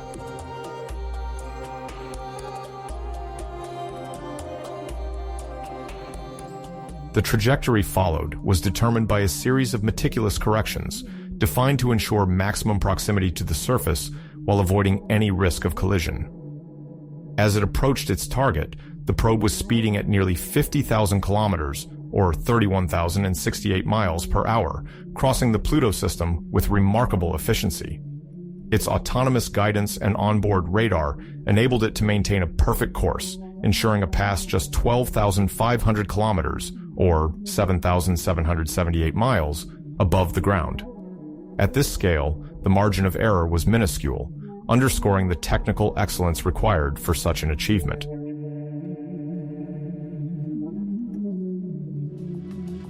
But once this flyby was accomplished, another major challenge emerged, bringing the data acquired back to Earth. This process, called downlink, involved sending all the information to the reception stations distributed on the ground.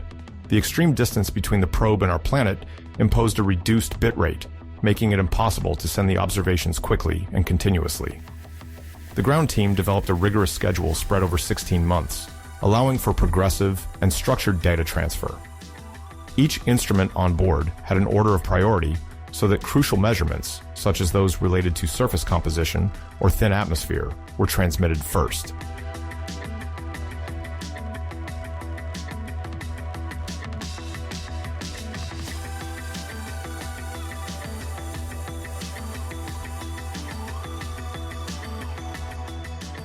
This methodical choice, imposed by communication limits, deeply influenced the observation strategy.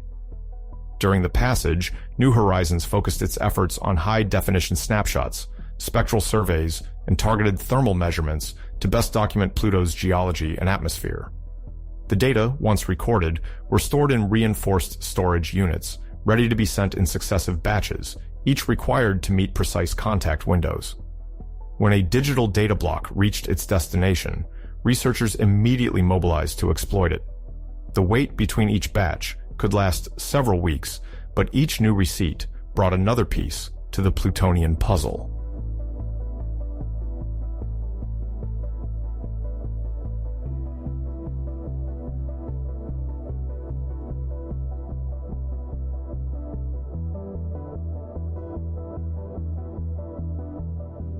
As soon as the success of the flyby was confirmed, emotions swept through the scientific circles worldwide. The first images, still blurry but full of promise, were immediately broadcast by international media. Everywhere, Reports, shows, and conferences highlighted the discovery of this small, icy world. The American agency in charge of the mission organized regular press briefings, unveiling day by day new, unprecedented scenes. Nitrogen plains sculpted, ice mountains with dizzying reliefs, signs of unsuspected geological activity. The excitement was reminiscent of the first steps on the moon, several decades earlier.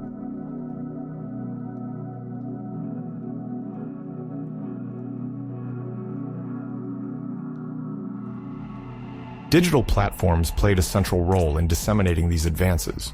Each image, each survey, each scientific detail was shared instantly, captivating a wide audience. Aboard the space station, astronauts sent congratulatory messages, testifying to the magnitude of the event. On the ground, amateur astronomers turned their instruments toward the concerned region of the sky, hoping to glimpse, even briefly, the bright point of the probe. Research institutes organized public vigils, and many universities seized this occasion to engage their students with the structure of the outer solar system. The collective interest sparked by this flight illustrates science's ability to unite beyond borders.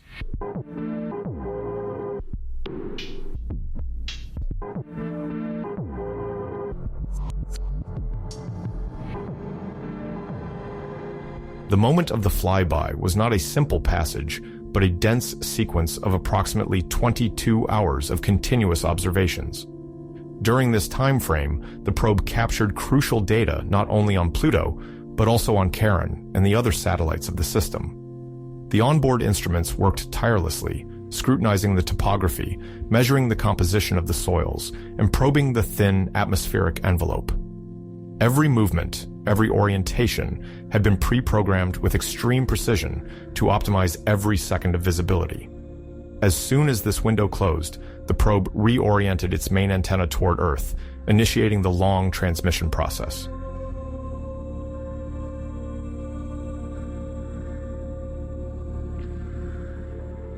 On the scientific front, the results of this flyby overturned certainties. The images revealed a surprisingly young surface, shaped by processes still active, where a frozen terrain was expected.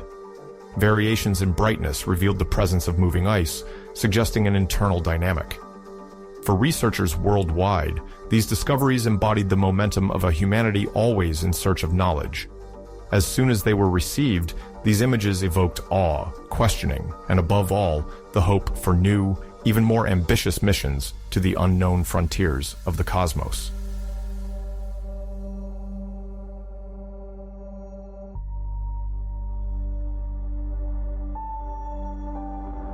During its approach in July 2015, the New Horizons probe illuminated a stunning region of Pluto, Sputnik Planitia.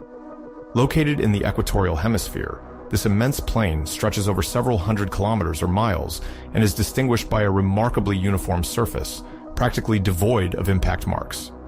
This absence suggests a constant renewal of the terrain. Composed mostly of nitrogen ice frozen at very low temperatures, this ice retains a certain mobility, capable of slowly shaping itself over time. Smaller quantities of methane and carbon monoxide are also present, enhancing the complexity of the landscape. The analysis of brightness contrasts hints at still active internal movements. This dynamic would be fueled by energy from the decay of radioactive elements, warming the deep layers and favoring the uplift of materials. This mechanism, extending over considerable timescales, gradually erases craters, giving this plain an astonishingly young appearance. From orbit, its slightly bluish hue makes it a remarkable visual marker.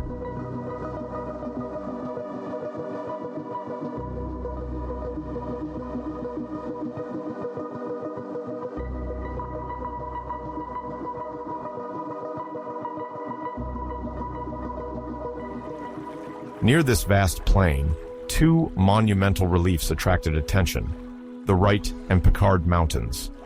These formations rise several kilometers or miles and resemble volcanic edifices, although they are made of ice. This phenomenon, known as cryovolcanism, involves the emission of cold matter, like frozen water mixed with other compounds, from the depths. A source of heat, probably internal, would have facilitated this activity. The small number of craters on their slopes reinforces the idea of a relatively recent process. These imposing structures demonstrate that Pluto harbors enough energy to reshape its surface despite its great distance from the Sun. The varied composition of their slopes, revealed by the onboard instruments, suggests several successive phases of uplift or eruption. These discoveries have profoundly altered the perception of icy worlds located at the fringes of the solar system.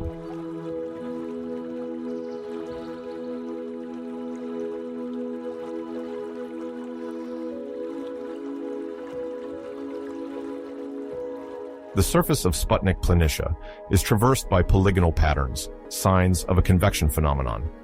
Each cell extends over several tens of kilometers or miles and reflects a slow stirring of nitrogen ice, driven by the heat rising from the depths. This vertical movement erases old reliefs and renews the surface. The boundaries of these structures are often marked by slight ridges or fine fractures, vestiges of the movement of materials. This activity, although extremely slow, is part of a constant dynamic, fueled either by a radioactive source at the center or by a possible buried liquid reservoir. This mechanism, capable of transforming a solid crust into a young and homogeneous surface, proves that a dwarf planet can remain active billions of kilometers or miles from the Sun.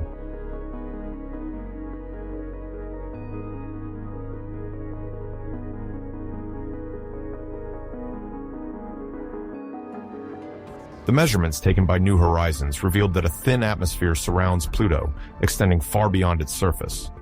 This gaseous layer, dominated by nitrogen, also contains methane in small quantities.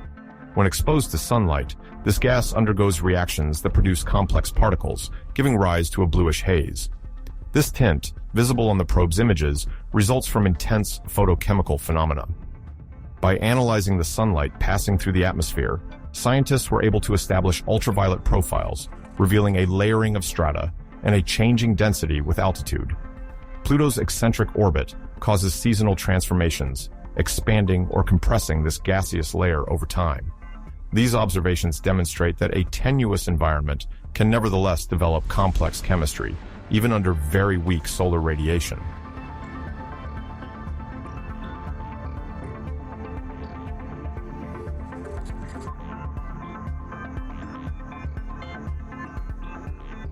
Charon, Pluto's main companion, has a diameter equivalent to half of its partner, forming a unique gravitational duo. Among the formations revealed by New Horizons, the Serenity Chasma Canyon stands out due to its colossal size. This fracture, several hundreds of kilometers or miles long, could result from an ancient stretching of the crust, related to a thermal episode or the migration of underground water. At its north pole, a reddish region intrigues researchers. It is covered with tholins, complex compounds formed from simple molecules altered by solar radiation. It is believed that this material originates from methane, escaping from Pluto, captured and then transformed on Charon's surface.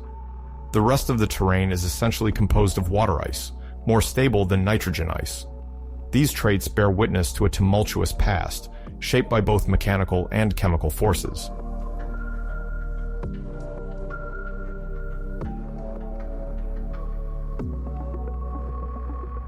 Among Pluto's satellites, Hydra and Nix stand out for their uniqueness. Hydra, although modest in size, is characterized by an exceptionally clear surface. It seems covered with almost pure water ice, very reflective. Erosion due to micro-impacts and constant exposure to radiation would have cleaned the darker deposits, revealing a bright crust. Nix, on the other hand, has a slightly pinkish hue. This coloring is thought to be the result of chemical reactions forming tholins, as on Charon. Their irregular shapes and particular trajectories suggest they are the result of an ancient collision that shaped the Plutonian system. Their orbital movements are maintained by the influence of the Pluto-Charon duo in a complex balance. Each of these moons, though insignificant in size, retains traces of a rich history, revealed in detail for the first time by the New Horizons mission. They complete the fascinating portrait of a distant system, more alive and diverse than previously imagined.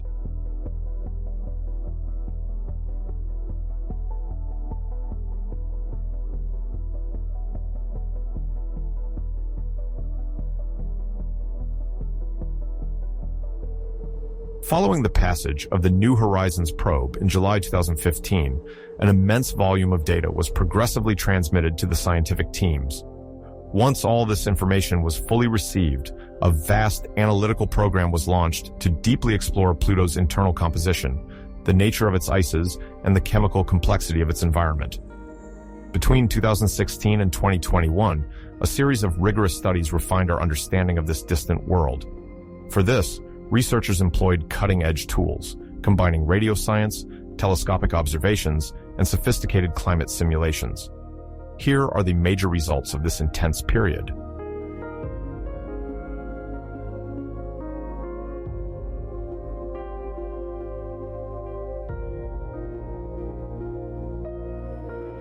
The technique of radio science relies on analyzing subtle variations in a probe's radio signal. By examining the influence of gravity and the environment on these waves, it is possible to infer information about the density, composition, and structure of a celestial body. The collected data revealed that Pluto's crust is primarily composed of water ice, permanently frozen by an extreme cold nearing -220 degrees Celsius or -364 degrees Fahrenheit. More intriguingly, some gravitational anomalies suggest that a deep ocean, possibly enriched with salts, might exist beneath this layer.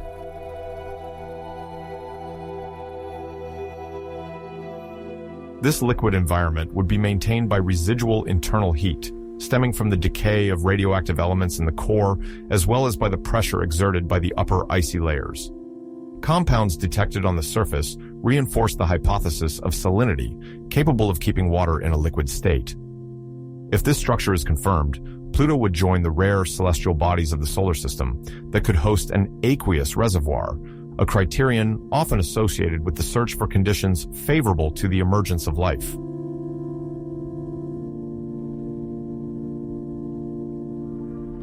Beyond spatial measurements, the researchers used the ALMA network, a set of radio telescopes located in the Chilean Andes. Thanks to its sensitivity, this instrument allowed for the mapping of the distribution of several molecules in the thin atmosphere of Pluto. The work focused particularly on carbon monoxide and hydrogen cyanide, two compounds already suspected but never observed with such precision.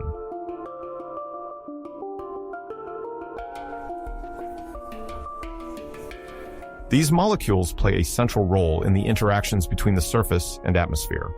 Carbon monoxide can condense in the form of frost, while cyanide reveals chemical processes at very low temperatures. ALMA's observations have highlighted concentration variations depending on sunlight and latitude, suggesting a more active chemical dynamic than expected. These results have opened new avenues for understanding the behavior of volatile compounds on objects so cold and distant.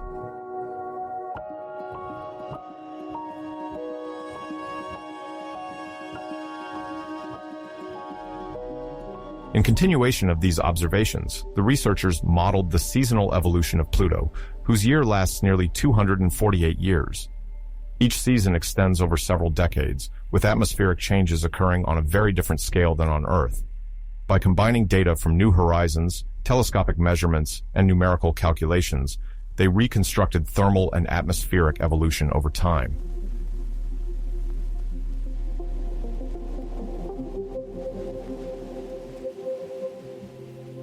Pluto's strong axial tilt, coupled with a very elongated orbit, causes gradual yet profound changes. When the planet approaches the Sun, some icy elements sublimate, transitioning directly to a gaseous state. As it moves away, these same gases recondense on the surface. This slow cycle leads to massive displacements of matter, particularly nitrogen and methane, between polar and equatorial regions.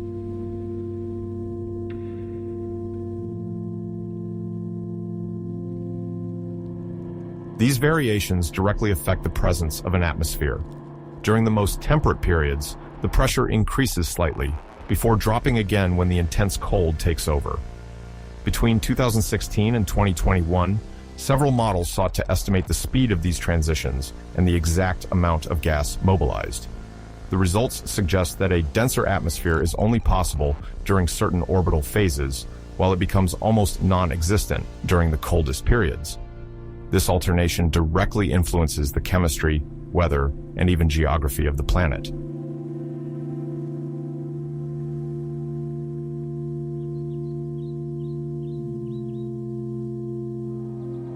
Between Between 2022 and 2025, the James Webb Space Telescope profoundly renewed our vision of Pluto and its largest moon, Charon. Thanks to its exceptional sensitivity in the infrared, it allowed access to phenomena previously out of reach. From its position 1.5 million kilometers, or about 932,000 miles from Earth, this orbital observatory can examine solar system objects with unparalleled finesse. Scientists thus obtained unprecedented data on ice composition, surface thermal variations, and the possible existence of hazes in Pluto's thin atmosphere. This advancement sheds light on the complex interactions between the dwarf planet and its satellites, while revealing the subtle mechanisms shaping their frozen landscapes.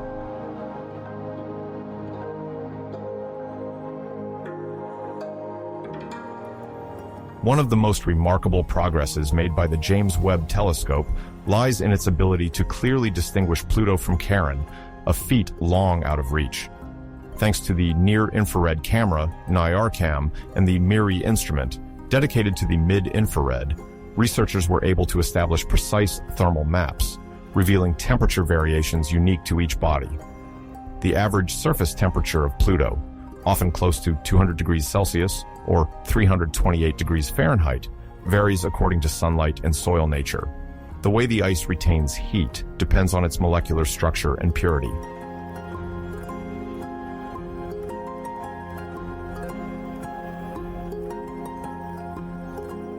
The images have revealed distinct areas, marked by unique thermal signatures, sometimes linked to layers of frozen methane or other compounds. They have also shown fine hazes, invisible in visible light, but clearly detectable in infrared. These formations appear when volatile molecules like nitrogen or methane vaporize and then recondense at high altitudes. The captured sequences also show how Charon, darker, interacts differently with sunlight.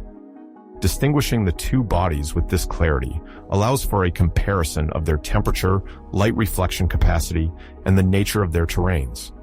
Their thermal exchanges, respective compositions, and behavior in response to radiation reveal a complex and still poorly understood dynamic.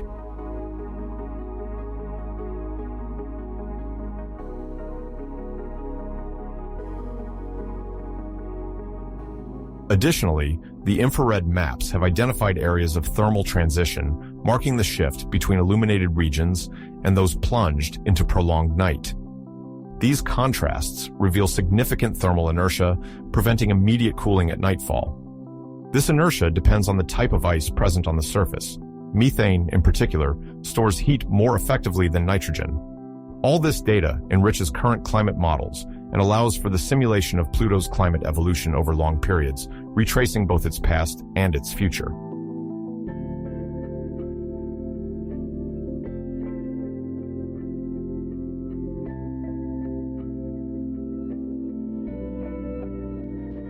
Among the most unexpected results is the discovery of carbon dioxide and hydrogen peroxide on Charon's surface. In this icy environment, carbon dioxide can remain as stable ice when the temperature drops below 200 degrees Celsius or 328 degrees Fahrenheit. Its presence suggests mechanisms of exchange, deposition, and active alteration despite the sun's distance. Hydrogen peroxide, on the other hand, is an even more notable surprise. Comprising 2 hydrogen atoms and 2 oxygen atoms, it reacts easily on Earth, but can persist much longer on Charon due to the extreme conditions. Solar radiation and energetic particles might be responsible, interacting with frozen water or nitrogen compounds on the surface. These discoveries, published in several scientific papers, confirm that Charon is not just an inert block of ice, but a world where subtle chemical reactions occur. Researchers are now questioning the role of these compounds in the surface's hue and the evolution of the outer crust.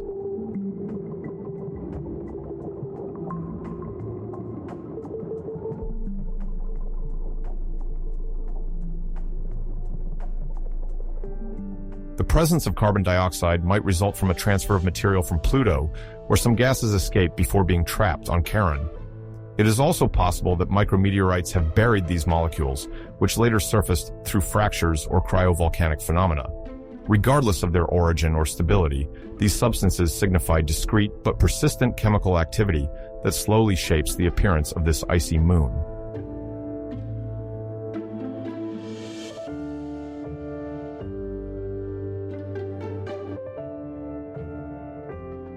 Data provided by James Webb has refined our understanding of the radiative properties of methane ice on Pluto. The emissivity, or the ability to emit thermal radiation, has proven higher than expected. This means these ices more effectively release absorbed solar heat, reducing temperature differences between day and night.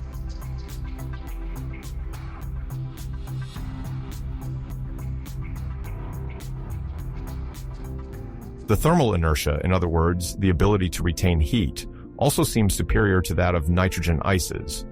This phenomenon results in slower cooling of methane-rich regions, while nitrogen-dominated surfaces cool more rapidly. This difference directly influences seasonal cycles, modulating the distribution of volatile ices and favoring phase transitions between solid and gaseous states. This data confirms that methane plays a major role in Pluto's thermal balance and in the gradual evolution of its surface.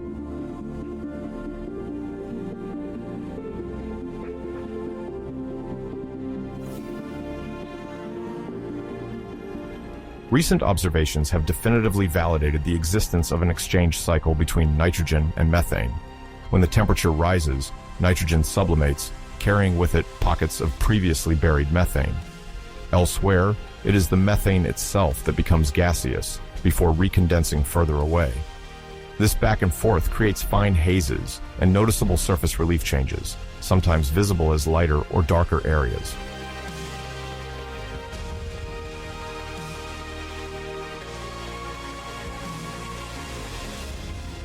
These exchanges, both constant and localized, explain the progressive redistribution of ice on a seasonal scale.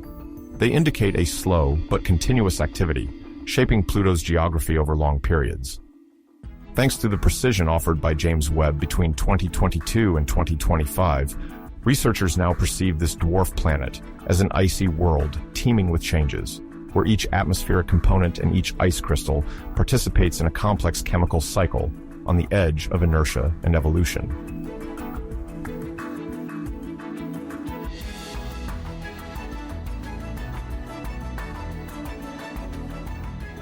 In 2025, the data collected over the years has profoundly transformed our understanding of Pluto's physics. Long elusive due to its distance and modest size, this frozen celestial body now reveals an unexpected complexity. Observations from space probes and the most recent telescopes allow us to better understand its internal structure, geological activity, and precise chemical composition. Parallel research on its atmosphere provides a complete overview, from seasonal rhythms to high-altitude reactions. Let us explore these discoveries successively: internal structure, surface geology, chemical composition, then atmosphere and climate.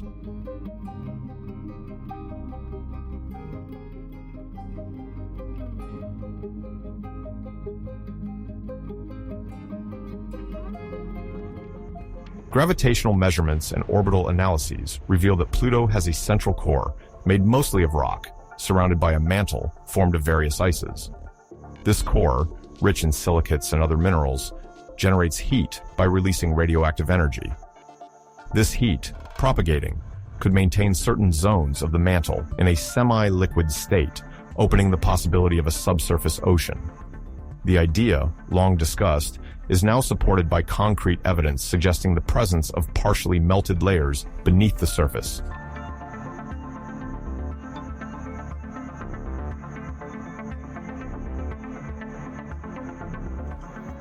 The mantle is composed of water ice mixed with more volatile ices, such as methane or nitrogen, forming a potentially unstable stratification. Recent thermal simulations indicate that these materials, subjected to low pressures, can transform or slowly move over time. If an ocean persists inside, it would come into contact with the solid ice, creating an exchange zone where dissolved minerals would circulate freely. This mechanism could promote simple chemical reactions with still uncertain implications. However, this hypothesis remains to be validated by future exploratory missions.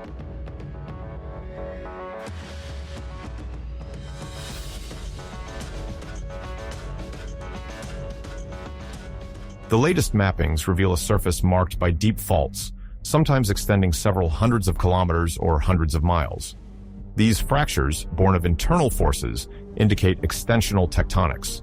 This type of deformation could result from a gradual widening of the internal layers or phase transitions in the surface ices. The relief is profoundly altered, with cracks, steep valleys, and frozen deposits.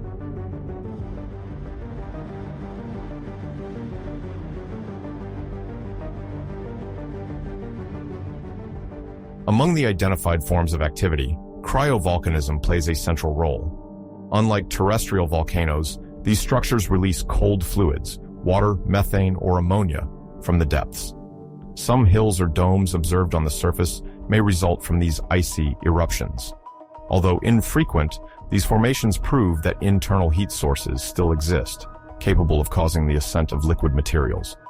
The observed patterns, sometimes circular, resemble Earth's volcanic structures, suggesting sustained geological activity.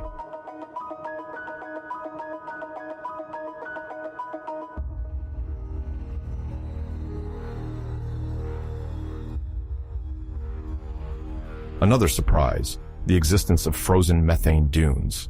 These undulations, shaped by weak atmospheric currents, appear where temperature differences between shadow and light trigger slight air movements. Despite the rarity of the atmosphere, the extremely light methane ice grains can be slowly displaced across the surface, creating dynamic shapes.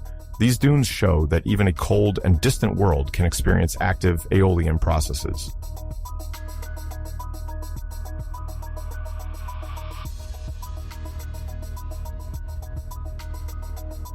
The surface composition has been revealed by visible and infrared spectroscopy. This technique allows the analysis of the light reflected by Pluto to extract the signatures of its constituents. We find ices of methane, carbon monoxide, and nitrogen widely distributed. Gradually, more complex compounds have been identified, such as ethane ice and tholins, which are organic substances produced by ultraviolet radiation.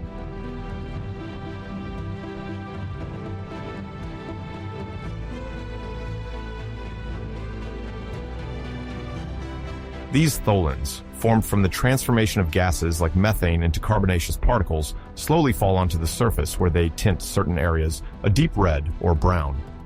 They are seen as precursors to organic chemistry and raise questions about the conditions necessary for the emergence of more elaborate molecules. Their presence on Pluto illustrates the chemical richness of distant worlds.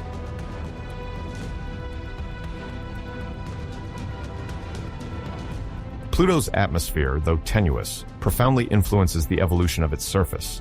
Its pressure, weak compared to that of Earth, varies with the seasons, responding to the sublimation or condensation of surface ices.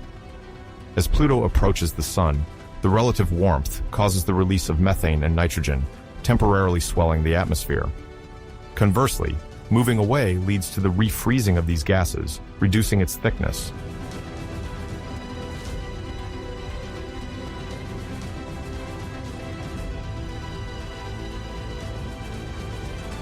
Among the most spectacular phenomena is the appearance of photolytic hazes. These light veils, produced by the dissociation of molecules under solar radiation, form a diaphanous crown around Pluto. This bluish fog, visible during daytime-nighttime transitions, plays a role in the distribution of thermal energy and in the modulation of the local climate. These observations show that, despite a low-density atmosphere, exchanges between surface and sky are crucial for understanding the behavior of this celestial body at the edge of the solar system.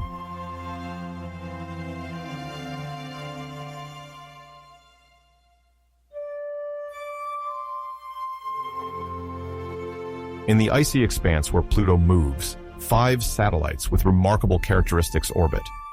Observing them plunges us into the heart of a system discrete by its size, yet astonishingly rich in unique phenomena. Far from being simple secondary companions, these moons, gradually revealed, have deeply altered our perception of the most remote regions of the solar system. Let us now embark on a journey to discover these 5 celestial bodies, to explore their diversity, dynamics, and the enigmas they hold.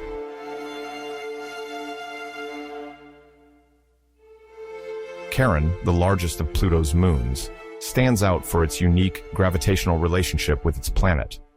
Together, they form a balanced duo, whose barycenter is located outside Pluto. This double system gives Charon a major influence on the overall movement. with a diameter equivalent to nearly half that of Pluto, or 1,212 kilometers, or 753 miles. It modifies its rotation and features a surface sculpted by immense canyons and perhaps even icy eruptions.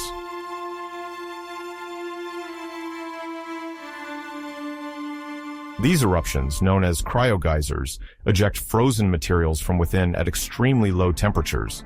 Unlike Earth's geysers, they do not expel hot water, but volatile substances like nitrogen ice.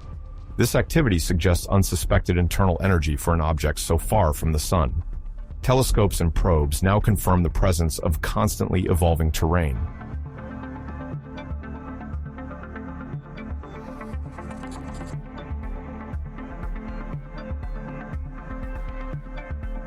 Charon's surface also reveals marked contrasts, notably towards its pole, where darker areas rich in organic compounds appear. These substances, formed by the action of radiation on the ices, indicate complex chemical processes. Charon's rugged geography also bears witness to past internal tensions. Some scientists speculate on the existence of a long-frozen internal ocean that would have cracked the outer shell. Far from being static, Charon asserts itself as a world in its own right.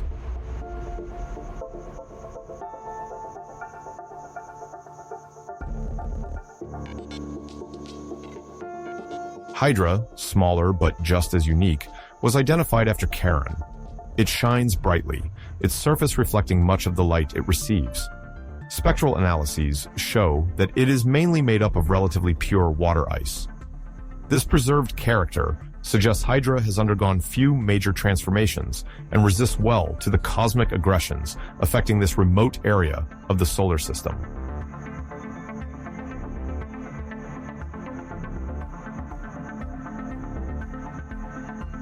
Its nearly circular orbit around the system's common center supports the hypothesis that Hydra, like other moons except Charon, resulted from an ancient impact that projected fragments around Pluto.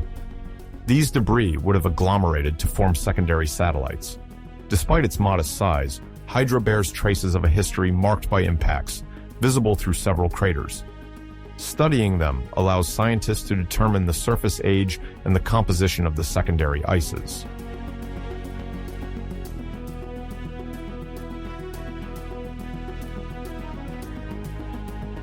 Next are Nix, Kerberos, and Styx, three smaller moons with irregular shapes. Nix was the first to be discovered thanks to high-resolution instruments. Less bright than Hydra, she nevertheless maintains a high reflectivity. Kerberos, identified shortly after, intrigues with its double shape, as if two distinct fragments had fused. This unique profile suggests a complex structure resulting from a chaotic past.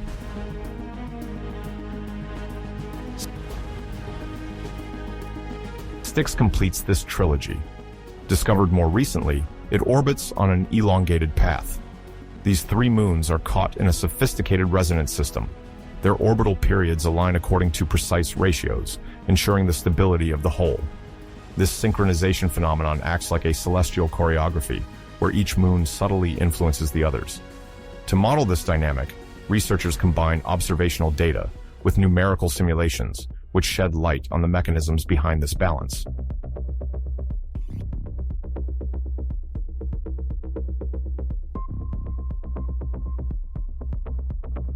Data collected on Nix reveals surfaces covered with a thin layer of water ice, associated with traces of frozen carbon dioxide. The observed color nuances reflect differences in composition or exposure to elements. Flybys have detected small craters, irregular depressions, and slight fissures. These marks indicate a past activity more intense than previously imagined for such distant moons.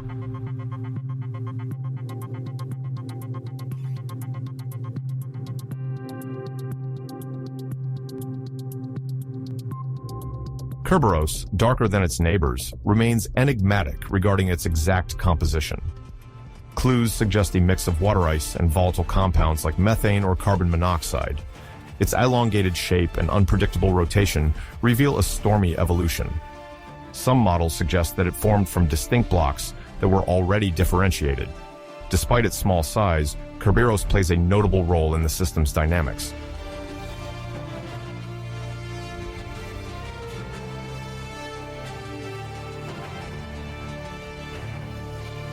Styx, on the other hand, remains partially unknown. Available data are limited, but its orbital variations betray the combined influence of Pluto and Charon. It seems to share a similar composition to Nix, dominated by water ice, with perhaps some carbonaceous compounds. Subtle dark spots might signal impacts enriched with complex materials. Thus, Styx discreetly fits into this icy constellation.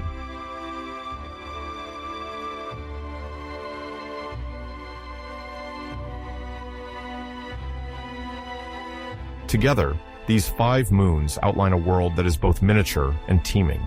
Their orbital organization, uneven reflections, and chemical clues found on their surfaces form a coherent whole, but still far from revealing all their secrets. Although they do not reach the grandeur of the satellites of giant planets, these moons offer a unique study ground to explore formation mechanisms, effects of disorderly rotation, and properties of ices under extreme conditions. Each new observation sheds a new light on the hidden richness of the outermost parts of the solar system.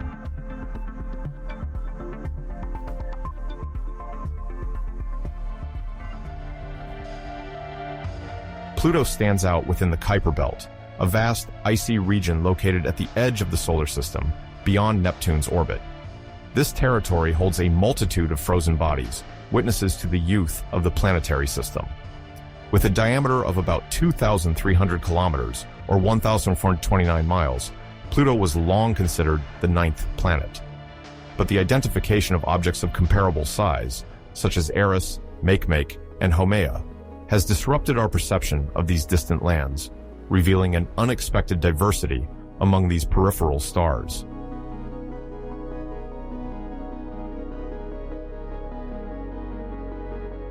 Eris, often described as the most massive of these dwarf planets, has a slightly higher density than Pluto. This feature has reignited the discussion on the criteria defining a planet. Its surface, rich in reflective ice, intensely reflects sunlight, making it sometimes more visible from Earth. The data collected indicates a core blending rocks and ices, suggesting an internal structure comparable to that of Pluto.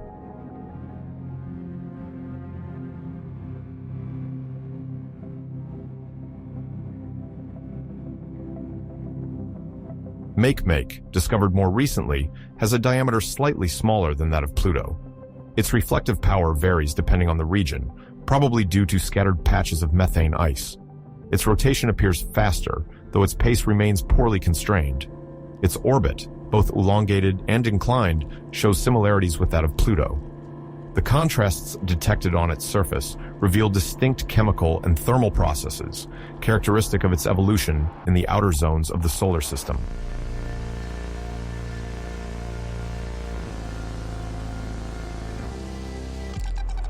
Haumea stands out with a singular shape, noticeably elongated, as a consequence of a very rapid rotation completed in just a few hours.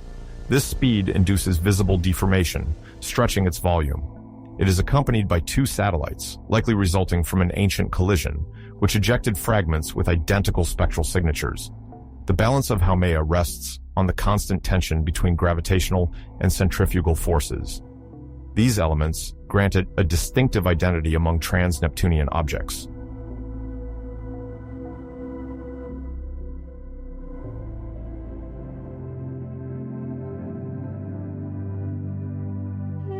The comparison between Pluto and these 3 dwarf planets highlights the richness of the Kuiper Belt. Densities vary according to the proportion of ice and rock. The rotation speeds reflect histories marked by collisions, violent or moderate. Haumea, for example, appears to have been fractured by a massive impact. Pluto, on the other hand, has a complex entourage of satellites, including Charon. These events have structured the current orbits and shaped the architectures of these distant worlds. They tell the tumultuous story of a solar system still in formation.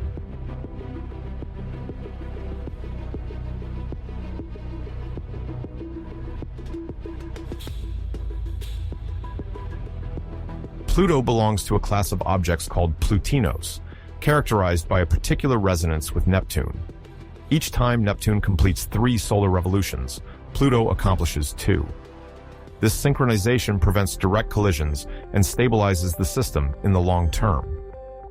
Researchers believe that during Neptune's migration outward, some icy bodies were captured in this harmonious cadence. This mechanism illustrates the structuring role played by giant planets in the peripheral regions of the system.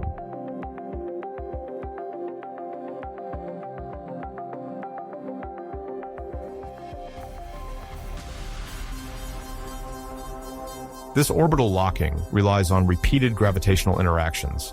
At regular intervals, the objects in resonance find themselves in similar positions, avoiding major disruptions. Simulations suggest that this phenomenon originated from Neptune's gradual movement to more distant zones. This migration drew certain bodies with it, maintaining them in rhythmic balance. The current configuration of the Plutinos, of which Pluto is a part, attests to this ancient mechanism that sculpted the Kuiper Belt.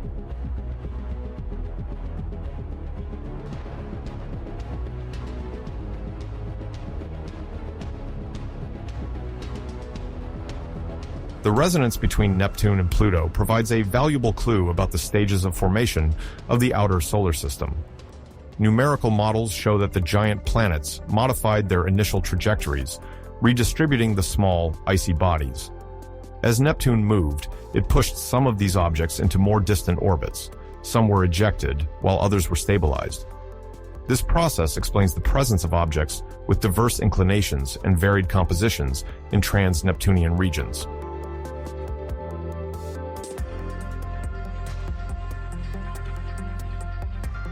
Violent impacts also shaped these worlds. During major collisions, entire portions of the crust can melt, ejecting icy fragments into space. Haumea would be the clearest example, with debris sharing its characteristics. Pluto, with its greater mass, likely experienced several similar episodes, including the formation of the duo it forms with Charon.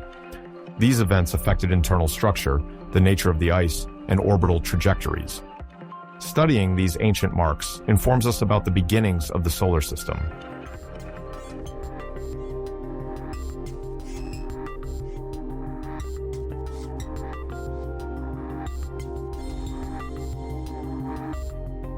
Pluto, thanks to detailed observations, embodies the complexity of the Kuiper Belt.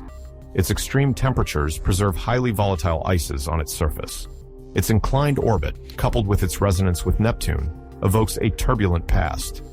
The variations in brightness observed from a distance reveal a heterogeneous surface composed of contrasting materials. The presence of Charon, almost as large as Pluto, reinforces the hypothesis of a foundational collision. This unusual pair provides an ideal framework for studying the processes that influence the icy periphery of the solar system.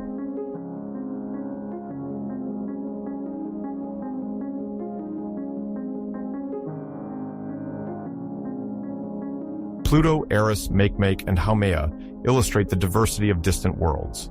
All are subject to Neptune's gravitational influence, whose migration redefined the boundaries of these remote regions. Orbital resonances allowed some objects to stabilize, while others were diverted to the system's margins. Ancient collisions left lasting impressions, shaping forms, surfaces, and potentially even thin atmospheres. These dwarf planets preserve the memory of a time when the solar system was still drawing its contours.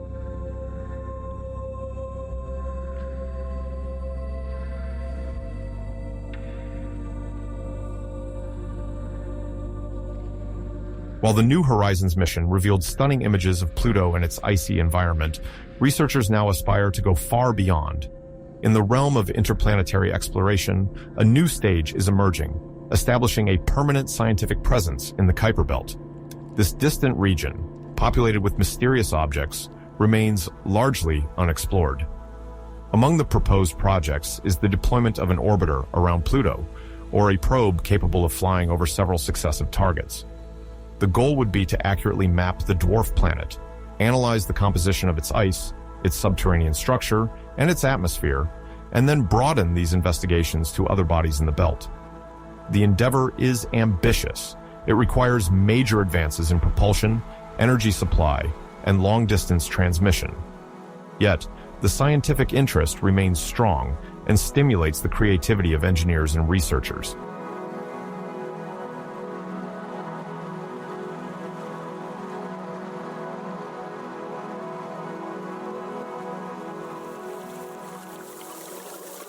NASA, in collaboration with the Applied Physics Laboratory, has been studying for several years a mission unofficially called Pluto Orbiter/KBO Tour. This concept envisions sending a probe far more advanced than New Horizons, capable of slowing down enough as it approaches Pluto to enter orbit. Once stabilized, it could perform prolonged observations, high-definition images, detailed spectral analyses, geological activity surveys. The scenario then envisages exiting Pluto's orbit to reach other objects in the Kuiper Belt. By following a carefully planned trajectory, the spacecraft could explore multiple targets, enriching our comparative knowledge of these icy worlds.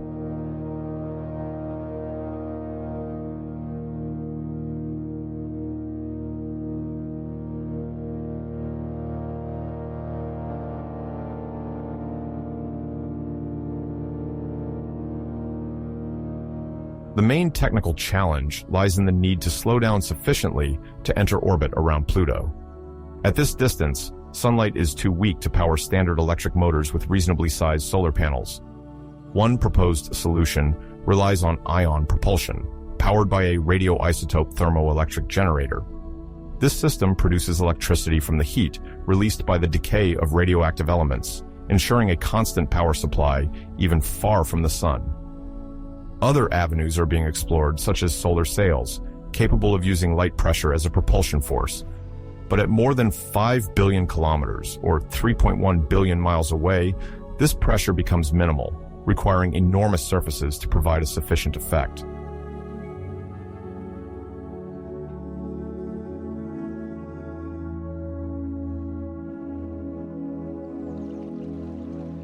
In this context, ion propulsion appears to be the most effective option. It relies on the accelerated expulsion of ions, allowing for increased speed while consuming little fuel.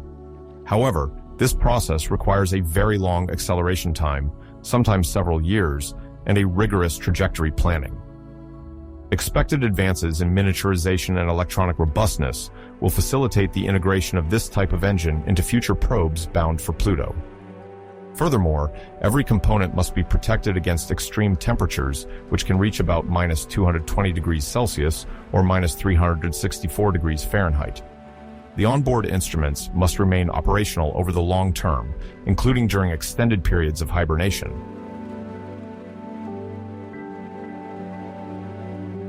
The Pluto Orbiter KBO Tour mission could become a reality by the middle or end of the 2030s. Teams are considering a launch around 2035, taking advantage of favorable planetary alignments and gravitational assists from Jupiter or Saturn. In parallel, observation capabilities from Earth will progress with the advent of next-generation telescopes, like the Extremely Large Telescope and the 30-meter telescope. These observation giants, equipped with mirrors over 30 meters, or 98 feet, will offer unparalleled precision to monitor Pluto and its moons from our planet. Thanks to advanced spectroscopic instruments and adaptive optics systems, they will allow the tracking of surface activity, atmospheric formations, and ice distribution with unprecedented detail.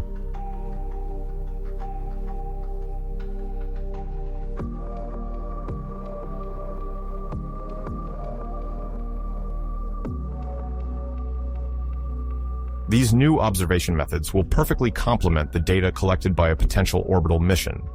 If a probe manages to orbit Pluto, its detailed readings on chemical composition, reliefs, and atmospheric transformations can be put into perspective with observations from Earth. This collaboration will enhance our understanding of surface dynamics, such as the formation of deposits or nitrogen sublimation. While telescopes offer a global and continuous view, the probe will conduct precise measurements on site. Together, they will monitor the appearance of geysers, weather variations, and other seasonal phenomena. This cross-referencing of information will ensure comprehensive coverage of Pluto's evolution.